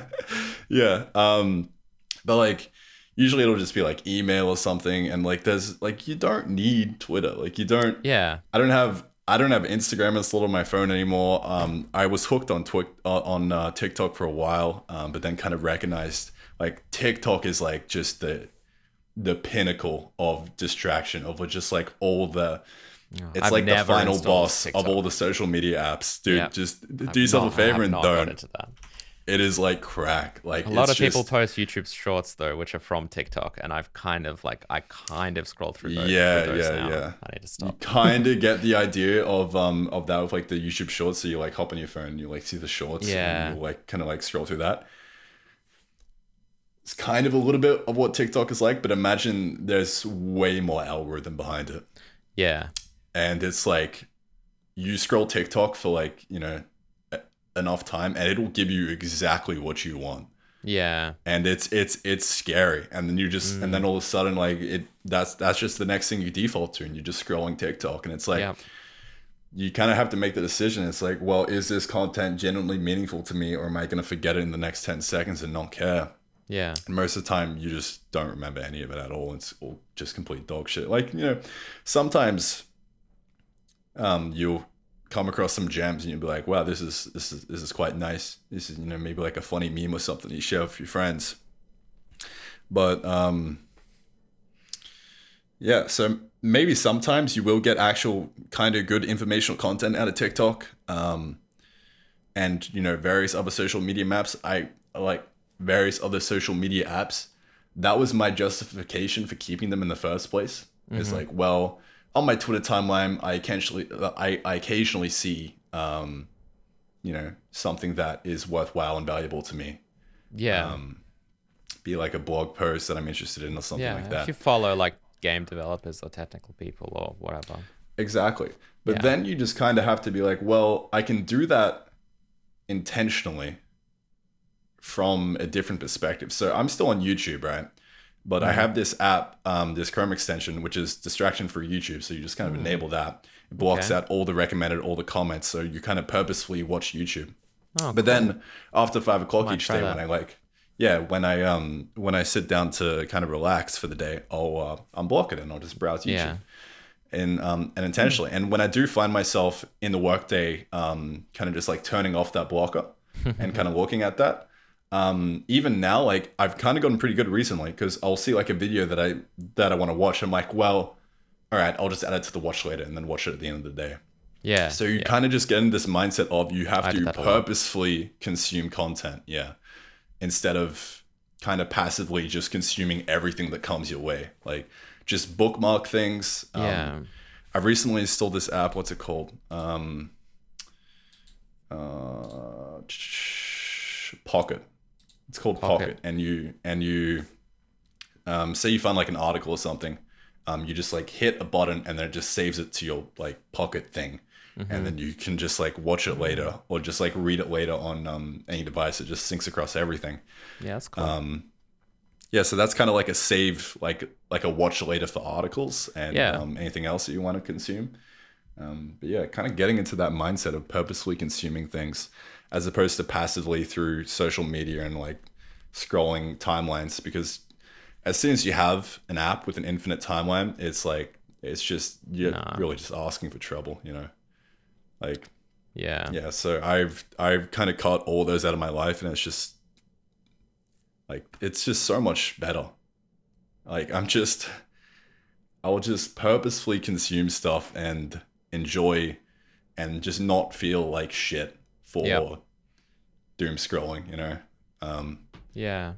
Yeah, and that's kind of nice. There's two things there that like reminds me of. First of all, the whole like clearing, your Twitter and all that, like reminds me of Ed Sheeran and how he just got rid of his phone, like for like a year, I think. I don't know if he's still doing that, but he literally had an iPad and an email address. That was it. That's the only way you reach him. And no phone, literally. Like that. I think that's a really cool experiment. Like I don't think I could ever do that. But I could definitely get rid of social media on my phone. I still want like text and phone calls, but definitely, that's a really cool thing to do, I think. And I'm sure that it has so many benefits. But also, what you were saying about what was it about? Yeah, the whole like adding to watch later and then Pocket for watch later for articles. A lot of people these days they're so impatient. They need it now, it's like, I see an interesting video. I have to watch that now. Like delaying that kind of gratification, I guess, learning to put stuff, on hold for a little bit and not just jump to it. Even like answering a phone call while you're working. I've just started being like, dude, like text me if it's an emergency. I can maybe glance at it, but I'm not even gonna answer phone calls unless they're important, during stuff. I'll call you back later. Doing stuff like that not only trains you and lets you be more okay with priorities, which I think is just an important life skill, but also, as I'm working, I'm looking forward to the fact that, man, 5 o'clock, 6 o'clock hits, I can get back to my game. I can watch that video. I can't wait to watch that video. It just makes you happier, I think, and being able to kind of, work with the motivation of getting that reward at the end of the day. So I think that's exactly super useful. That reminds me of this blog post that I read the other day. It was, I'll see if I can find it because it's a really good read on this topic. I'll let you know if I can find it. Hang on, let me just like put this as to do. Find. Is this podcast just purely going up on YouTube, or are you putting up on Spotify and whatnot? Yeah, Spotify, and it will get distributed to basically every podcast platform. Okay, gotcha, cool. All right, for the YouTube folks right now though.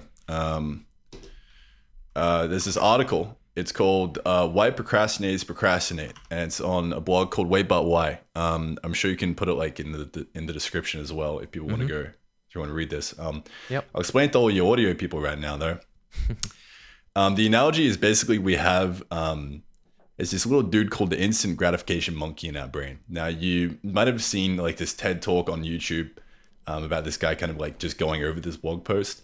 But there's just this instant gratification monkey that just wants to kind of just take over and, you know, say you've just glanced over at YouTube and now you see this YouTube video and it's like, well, we have to go watch that right now. We have to stop everything we're doing and go watch that right now. So that's kind of what the instant gratification monkey does. But then when going back to what we were talking about earlier is, hang on a sec. When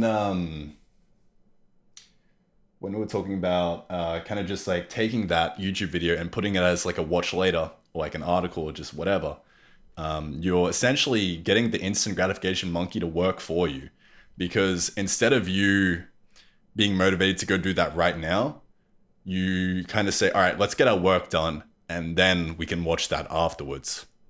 And it's like the monkey isn't as happy about that idea, but he's still happy about it because we do get to go, you know, play around and have fun at the end of the day. And then as you like get to the end of the work session, you can probably what's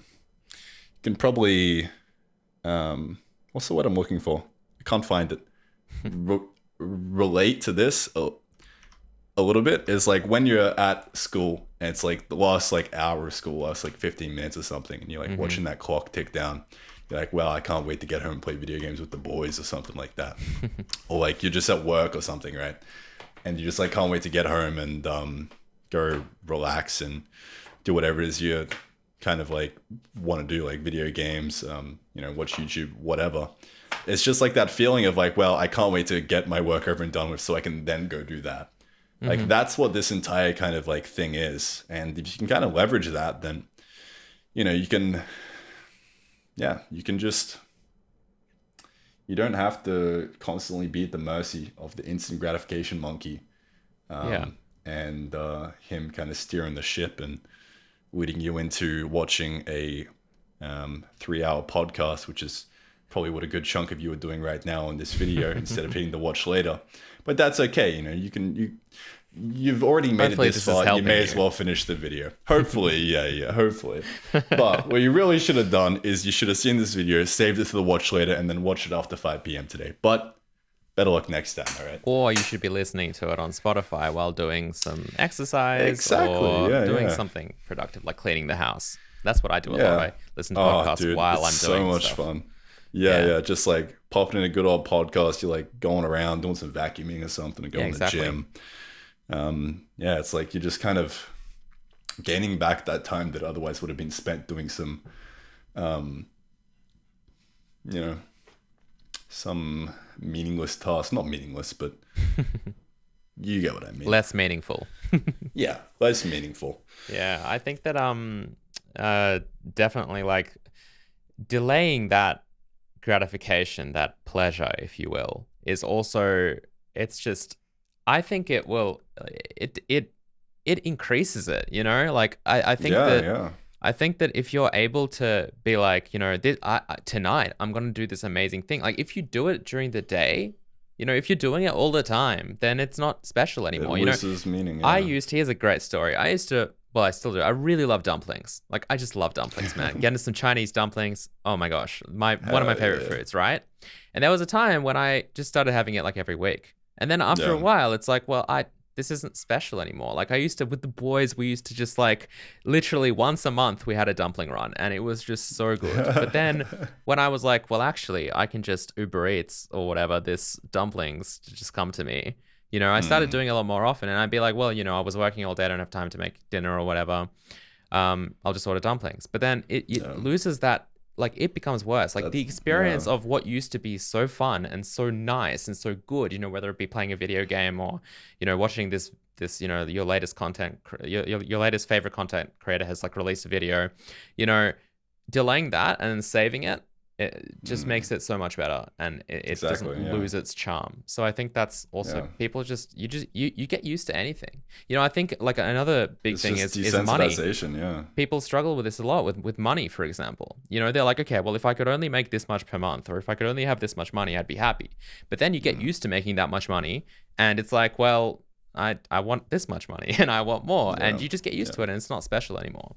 And I think that with some things you can't control it, but with other things you can definitely be like, no, I'm gonna continue having this schedule, even though I am now my own boss. I'm going to continue, structuring my days properly and getting up at a reasonable time every single day, as if I did have to rock up into the office at a particular time, because that's going to just make me a better person, basically.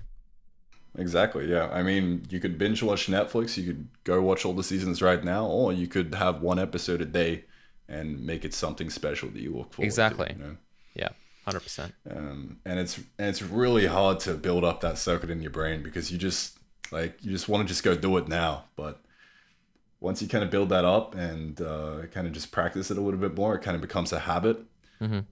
That's when it kind of turns into something special. And yeah, you're just looking forward to your reward at the end of the day, or whatever it is, and you're not just constantly in a state of desensitization where you're just Exactly, kind of stumbling around and consuming everything, Yeah, for sure. We were talking about balance earlier, and I think that another thing that I just remembered as well was, because you're kind of in the same boat as I am, in the sense that you're both developing software and making a game, but then you're also making videos about it. And so you said that like one of the things that helps you, I guess, balance that is the fact that if you are streaming, that produces video content that you can then take and make into your videos. But other than that, like because I'm still struggling with this, like I'm still struggling to find the balance between like, I want to make videos, and not just devlogs, and not just like, hey, this is what I did today, but also like I like education, and I like to produce, obviously I have like the C++ series, and like I made a video about Bloom recently and how that works, and that took me so much time, but it was so much fun, and I love doing stuff like that. But I'm still struggling to be like, okay, but I have to make this game engine, and like I have to make this game engine series, and I have to make this like C++ video, and I have this. How do you find the balance between that? All right, have you ever thought about just cutting some of it out? Like some of the, like at the end of the day, like, yeah, sure, you can do all these like different things and kind of juggle them all. But wouldn't maybe you prefer to do one or two things really, really well than doing 5 things kind of mediocrely? Not mediocrely, but like less quality than you would if you were just focusing on them. Because then you kind of like it's not like you can't get the other things done. You just put them in the future. You kind of just prioritize one thing over the next. So I think at the moment you're working on Hazel, and you have a game engine series, like the game engine series Hazel, which is like a different version of Hazel. It's like a 2D version, I think. I watched that video the other day. And have you ever thought about just completely discontinuing that 2D version of Hazel and then kind of just switching completely to the new Hazel and making devlogs around that, and kind of just like, you still make educational content, but on the 3D stuff? I think what you said was it's more technical, it's more in-depth, it's like kind of hard to do educational stuff on it. Yeah. But maybe you More just content. do like, like more just, I don't know, maybe like devloggy stuff relating to that. Like educational content has its place, but I think it has its place when you sit down and you say, instead of like,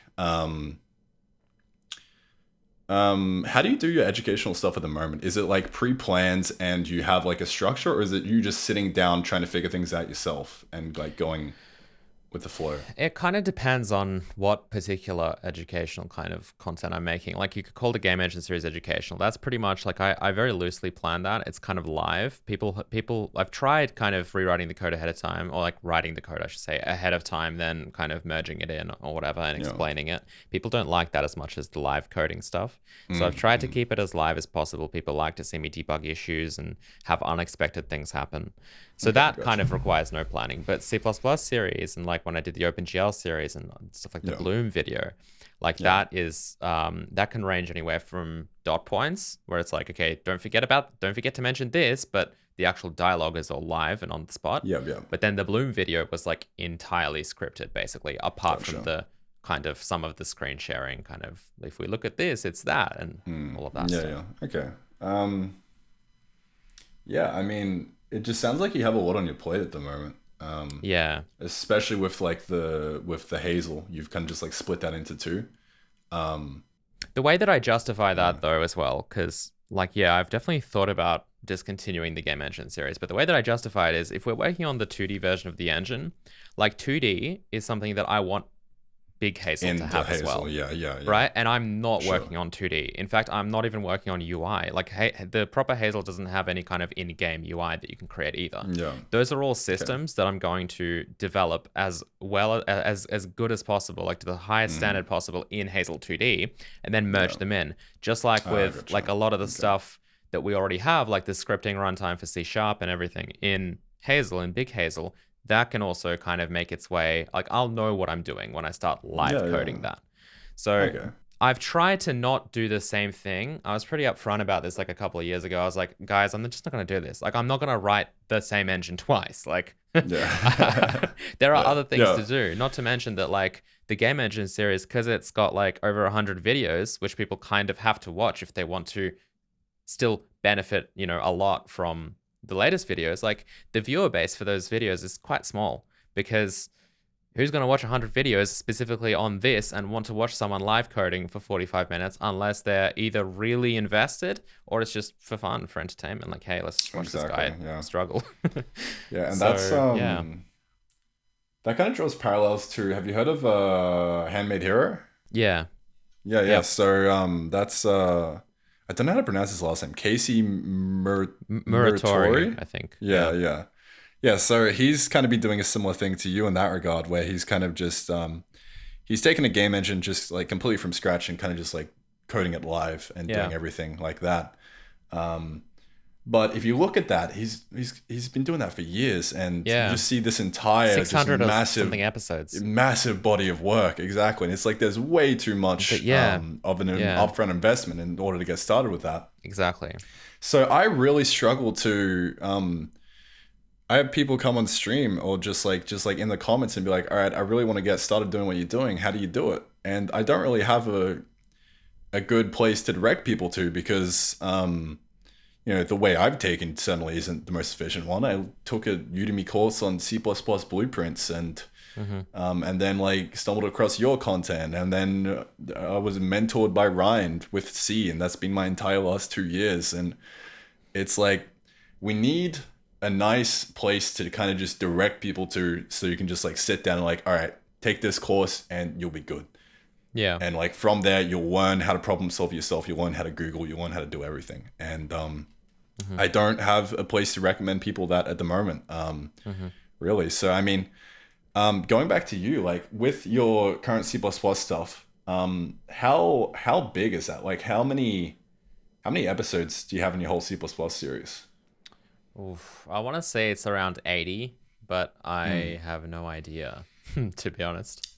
Yeah. So, I mean, from that perspective, I guess if I were in your shoes, what I would really want to do would be try and figure out how to condense that more and more and strip away all the unnecessary stuff, and try and like it's like you just keep making the same tutorial series over and over and over again until you've just got its complete essence. And that's like really nice for beginners to look at and do. As opposed to kind of just like doing it once and leaving it up and then being like, here you go. But there's just like a lot of work with that. And I don't think it's kind of just something you have to keep iterating on. So maybe you could do like a partnership with Skillshare or something, and then like do up like a new C course or something. Or what I've wanted to do for a long time actually is make some courses, and I looked into making them for you, Udemy, but man, I don't know. I still don't quite understand their revenue split, but apparently if someone buys your course not off of your link, your special link, but they just find it on Udemy, they take like 70% of the money or something. And I was like, I was like, that's ridiculous, right? Yeah. And so what I decided to do, and what I'm kind of currently working on, which I haven't talked about too much as well, is like I want to basically make my own website and then have courses there that people can buy. And Yeah, definitely. like I'm currently working on one for rendering because I just want to make the best rendering course like that the internet has ever seen. Like That's great. Yeah. almost all of them out there are like, okay, guys, let's learn OpenGL, let's learn Vulkan. And then what you get is you just learn the graphics API. Like you just learn like, this is how we draw a mesh. Like none of that. I want to start with like a beautiful 3D scene that you would be proud to print and hang up on your wall as a piece of art. That's what we're making. That's the goal of this series. That'd be such a good hook. Like, not just like showing that exactly. in the intro. That's exactly what's going to happen. And then along the way, it's going to be like we might even start with a base kind of. We probably will start with a base kind of application framework that already has a game loop and like all the kind of stuff, so that we can focus on like specifically like the graphics programming. Not even to do with say OpenGL or Vulkan that much. I mean, it will use one of those APIs and we will talk about that, but it's more about like just trying to the art, that. you know, exactly. Like the actual algorithms that go into this, how to achieve these techniques, how to render that beautiful thing, you know, and that's something that because it's not going to be on YouTube. Like, first of all, I can spend more time on that because it's such it's kind of a niche thing, but if people are paying for it, I can make it better because I can spend my time on that. Yeah, exactly. But also I can update it over time. If I decide that my explanation for that was rubbish or something has changed because it's now the year 2025, I can update that. I can open up that video, add a little segment or like change it even or re-record the entire segment, whatever, you know, I can keep it going over time, which is not something you can do. Like what you were talking about with the C++ kind of essence series, like I take the best, I keep condensing it. I could ultimately, maybe not to that degree, but like I could continue updating that over time and making sure that it is just the best resource available. Exactly. So that's something that I'm super excited about. Yeah. Yeah. That is awesome. Cool. Yeah. And then just like developing your own website for it and kind of just you just take like 100% of everything. Exactly. Like that'd just be great. And then all you'd have to do is just post the introduction video up on YouTube, and that's how you lead people into it, you know? Yeah. And then, you know, Finn. Like the only what's the word? The only benefits to using Udemy or Skillshare is that existing ecosystem. Yeah, if you don't already have an audience. Exactly. So, but like then there's just no point in using them if you've got your own kind of way of marketing it and you know, just bringing it to people. So and that's like the same thing with like Steam and everything. Like I actually I just plan on releasing the game for free on my website once it's done. Like, I mean, I'll still probably put it up on Steam or something, and I'm sure it'll still get distributed on like Switch and everything, and we'll have like a price point. But the main meat of it, I don't really care about the money at the end of the day. Like, I'm earning enough to just keep doing this indefinitely through my current website fund. Yep. And to me, that's just amazing. Like the fact that I can just work on this and not have to worry about paying the bills, and then all that's just covered. I don't really care about making millions of dollars off of like a game release. Like I'm just gonna, I feel like just plopping it up on the website and just giving it to for free for people. And it's like, if you enjoy it, sure, donate. Like that kind of like itch.io model, how you kind of pay whatever you think it's worth. That really resonates with me. And to the point where I'm actually thinking about so right now I run everything as a sole trader. Do you do that as well? Yep. Yeah, so I've gotten to a point where I'm like earning so much money that I'm hitting like some pretty big tax thresholds. Yep. So it would make sense to incorporate. I know that feeling. And yeah. Yep. And it just like makes sense to incorporate. So you're like actually like a company. It's like flat 30% tax for the company. I think it's 25 even, isn't it? Oh, really? Has it gone down? Yeah. I thought it was 30. I don't know. That was maybe I might be just remembering the discussion wrong. For those of you who don't know or who aren't in Australia, the last tax bracket is like 45%. So it gets pretty high. Yeah. Yeah. I mean, like the one I'm in at the moment is about 30%. But yeah, that's just obviously just with like no growth over this next year, which is already I'm off to just like a walloping start. Like, Yeah. so the way I earn most of my money at the moment is through the sponsorships on the videos. So monthly, I've been kind of doing that. But then recently, I've just developed out a whole fund on my website. So it's kind of just like Patreon, but it's just like all just like built from the ground up, basically. So I've got that over there, and yeah, like that's starting to pull in quite a bit of money now. Like we're at about $3,400 a month just off of that, and yeah, like it just keeps going up, and we kind of just like have like just keep setting goals for everything, and it's not like I'm just trying to get more money for the sake of getting more money. I want more money so I can like put it into more resources, hire a bigger team, like get more development going, all that kind of good stuff. Yeah. And so I thought, well, if I don't actually want to make a profit at the end of the day, there's no real point incorporating and doing any of that. Why don't I just become a not-for-profit? Oh, okay. And do that. So I've actually got to go in 20 minutes and talk to my accountant about that. That's why I have to go at midday, because I'm actually going to like look into that a little bit more. Oh, cool. So yeah, I mean, I think that could be a pretty viable option. I don't know, because I think that would just get rid of all the tax concerns.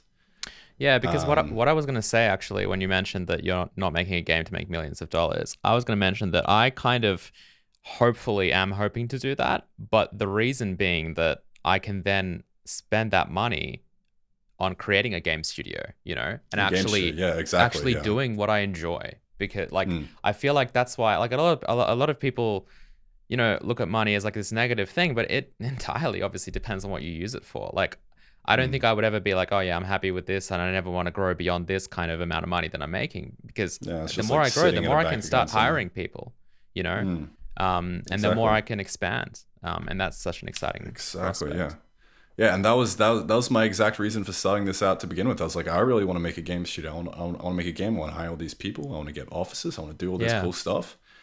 Yeah, and so that was my whole reason for kind of earning a profit at the end of the day and making millions. And that's still something I'm going to do. It's just it's going to hopefully be a not-for-profit. And it's not like you can't make a profit in a not-for-profit. You can still earn money, but you just have to allocate that money towards the mission and not run at a profit, if that makes sense. Like, so how much are you allowed to pay yourself from that, I guess? So it's, how does it work? Yeah, I'm not too sure, but currently what I would do is I would only pay myself a max of $700 a week. Right. Because that's, I think like my math might be wrong, but I think that was the threshold for the 25% tax bracket. Right. And like at the end of the day, I don't really need anything over that. Like at the moment, I pay myself about, I think it's about $400 a week. And I can kind of just like live off of that quite comfortably. So yeah, I mean, yeah, I can't really remember where I was going with that, but I think 700 max maybe. I'm not exactly sure the number, but I'll just take whatever I need basically. Yeah, that's an interesting concept. I've never thought of that. Yeah, and then like, I mean, you're still kind of in it for that whole idea of making a studio and everything. It's just, you're kind of doubling down on the idea that that's what it's for. Like you're setting a mission and you're doubling down on it and you're saying to everyone, I'm not here to make a profit. Like I think that's the whole vibe that's going on. Yeah. Because right now I've got quite a few people just coming to me and be like, I really want to help making the game. But right now, to get access to my source code, well, first of all, you have to become a member on the website. So you have to give me money to get access to the source code. And then people are then saying, I want to help contribute to this. And it's like, I don't feel comfortable with that whatsoever, because you're giving me money for the opportunity to contribute. And I mean, like, everyone's fine with that. Like, I've talked to them about it and they're like, yeah, no, it's all good, man. I just really like what you're doing. And that's great. But I just don't feel comfortable with that, because I'm a for-profit company and it's like, I feel like I'm kind of um, how do I word this? Taking advantage. Kind of taking advantage of people. Yeah, literally. Yeah. So, but if I'm a not-for-profit, that kind of goes away, and it's like, well, we are really building a community here, and I'm kind of just doubling down that whole idea. So the way that I got past that, because I'm in a similar boat as well, right? People subscribe on Patreon, and then they get access to Big Hazel, and then they want to also help me with it. So the way that so first of all, there's about 8 people on the Hazel team. About half of them are patrons, right? And I have never been like, you need to keep paying this, otherwise I'm going to take away the code that you wrote, essentially. Half of them are not. Half of them have come up to me and they've pitched me just amazing, they've been like, look, I really want to contribute to Hazel, and this is what I want to do. And then they've never been patrons, but I've obviously given them source code access, and I've kind of put them onto the team. And the reason that I consider that kind of okay is because, first of all, like making a game engine, there's so many different systems, right? So if someone just loves audio programming and they want to program audio for an engine, they're not going to make the rest of the engine. Where are they going to be able to practice their craft, right? I think coming in, like we have some networking guys as well who are hoping to hopefully take Hazel and make it multiplayer as well, and kind of architect all of that. They just love network code and they want to contribute that to a game engine, but they started off there. I had a conversation with them recently. They started off making their own engine, and they're like, I don't care about rendering. I don't care about all this. Why don't we find a good kind of project that's out there, and then we can work on our stuff, and we can get better at working on networking code, which we care about, and we can also contribute to something, right? That's amazing. So I think that experience is really good. But also some of these people, some of them have had professional experience, some of them haven't, but they're just really good programmers. I'm shocked at the level of quality from some of these people. Like when I found out that some of them have never had a programming job, I'm like, are you joking? You're better than half the people on the team at EA. Literally, it's amazing. Because it's just raw passion that goes into it at that point. Yeah. And the thing is, what I'm kind of offering them, I guess, is a lot of mentorship, because I spend time on Discord, having calls with these guys, and they're like, look, I want to do this system. I've never done it before. Can you help me out?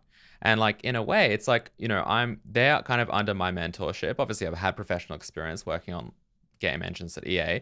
I kind of more or less know what I'm doing, although I would say that there's obviously a lot that I don't know. But I know what I'm doing. I can kind of direct this project, and they have the benefit of also adding me as a reference. If they want to get a job, they can be like, look, I worked on Hazel, I did the physics system, I did the audio system, whatever. You can check it out. It's a real project. It's got a website, it's got YouTube videos. You can look at this. So that's the way I kind of see that. But also overwhelmingly, they just want to. They just love it. It's just their passion. They want to work on this. Exactly. Yeah. I only have one employee who's actually on payroll, a software engineer, right? And as the Patreon expands, as everything expands, I plan on hopefully being able to, pay some of these volunteers and basically get them to allocate more time onto this and make it more than just a hobby for them, right? That's the plan overall.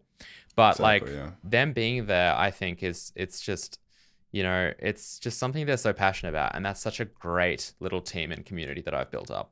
Oh yeah, exactly. And that has come together.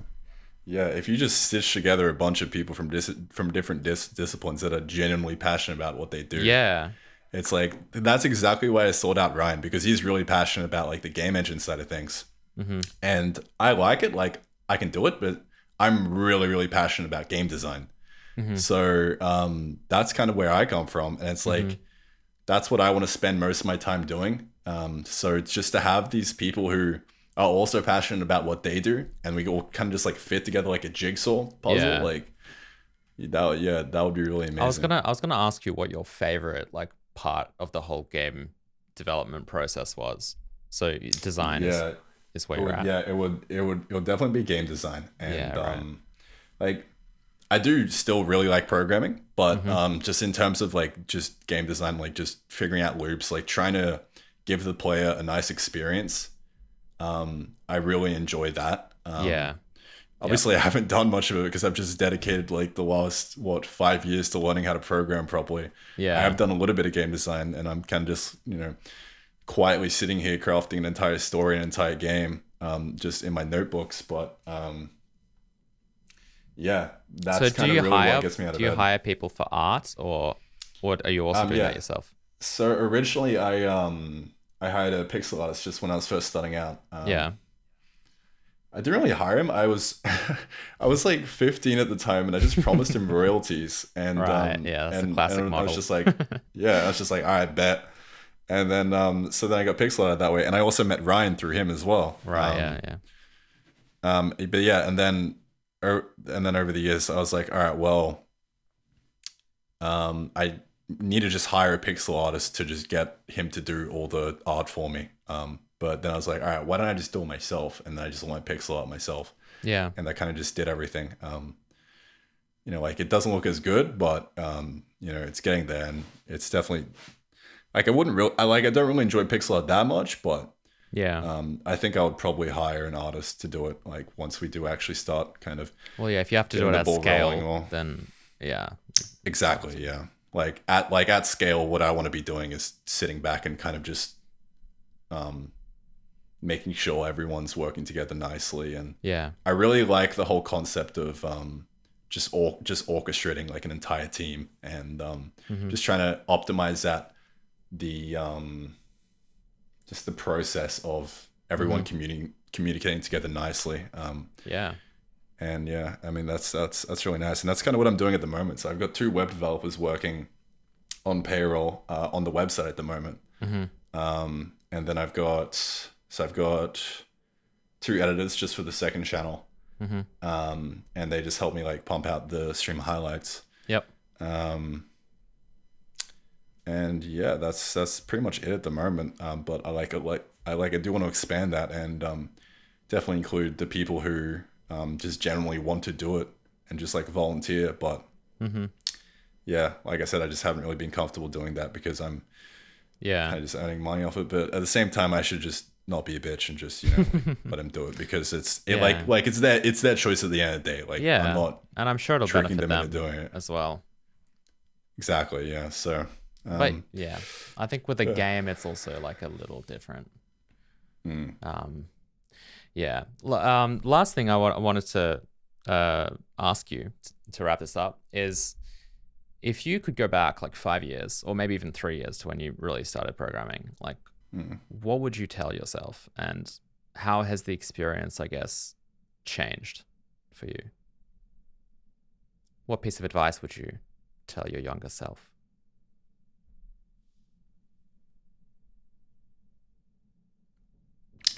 I don't know.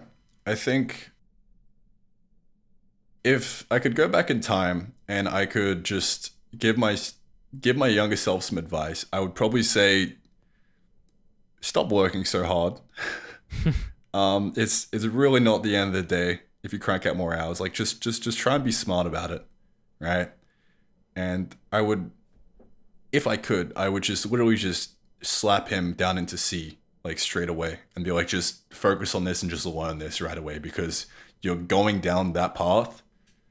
It's just, I took so many different steps to get there that if I were to have a mentor that would just start me off in that spot to begin with, that would be great. So, I mean, but I can't do that to people at the moment. Like I can't give people the resources to go and do that, because there just isn't really any good ones at the moment.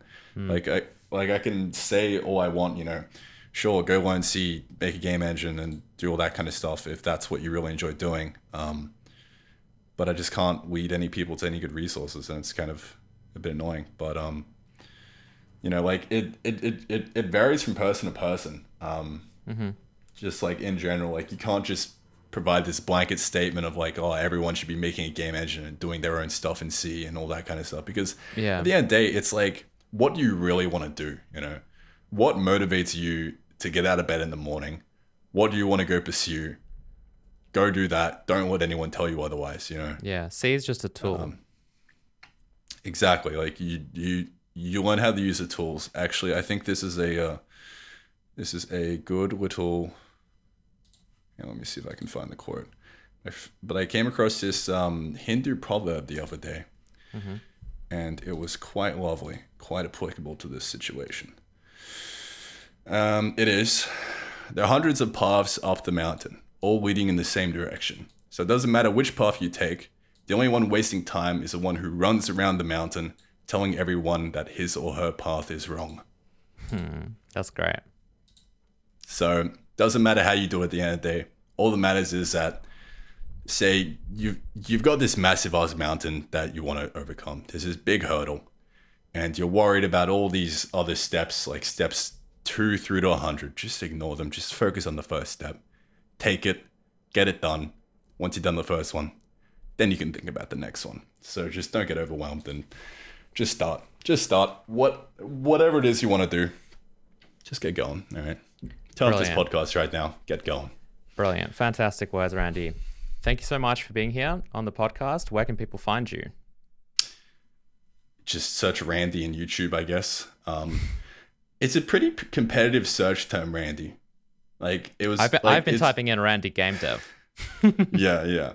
Or if you type Aussie Bold gamedev, that. Oh really? That works as well. Yeah, so you can just find me over there. I'll leave links in the description for those of you watching it on YouTube. Yeah, cheers. And I mean, hey, it's been an absolute pleasure coming on this podcast. Like, thank you so much for having me. Like, no worries. It was great starting out when I had just no subscribers, I was just like looking up to you and watching your C++ tutorials, and to kind of just come on here, it's kind of just like a full circle, and like I don't know. Amazing. It just it's quite special. So glad to be of help to you. Thanks for it. That's why I make videos like that. You know, I love that. I love being able to help people. All right. That's Thank great. you guys. Keep it up. Catch you later. Have a good day. Goodbye. Bye bye.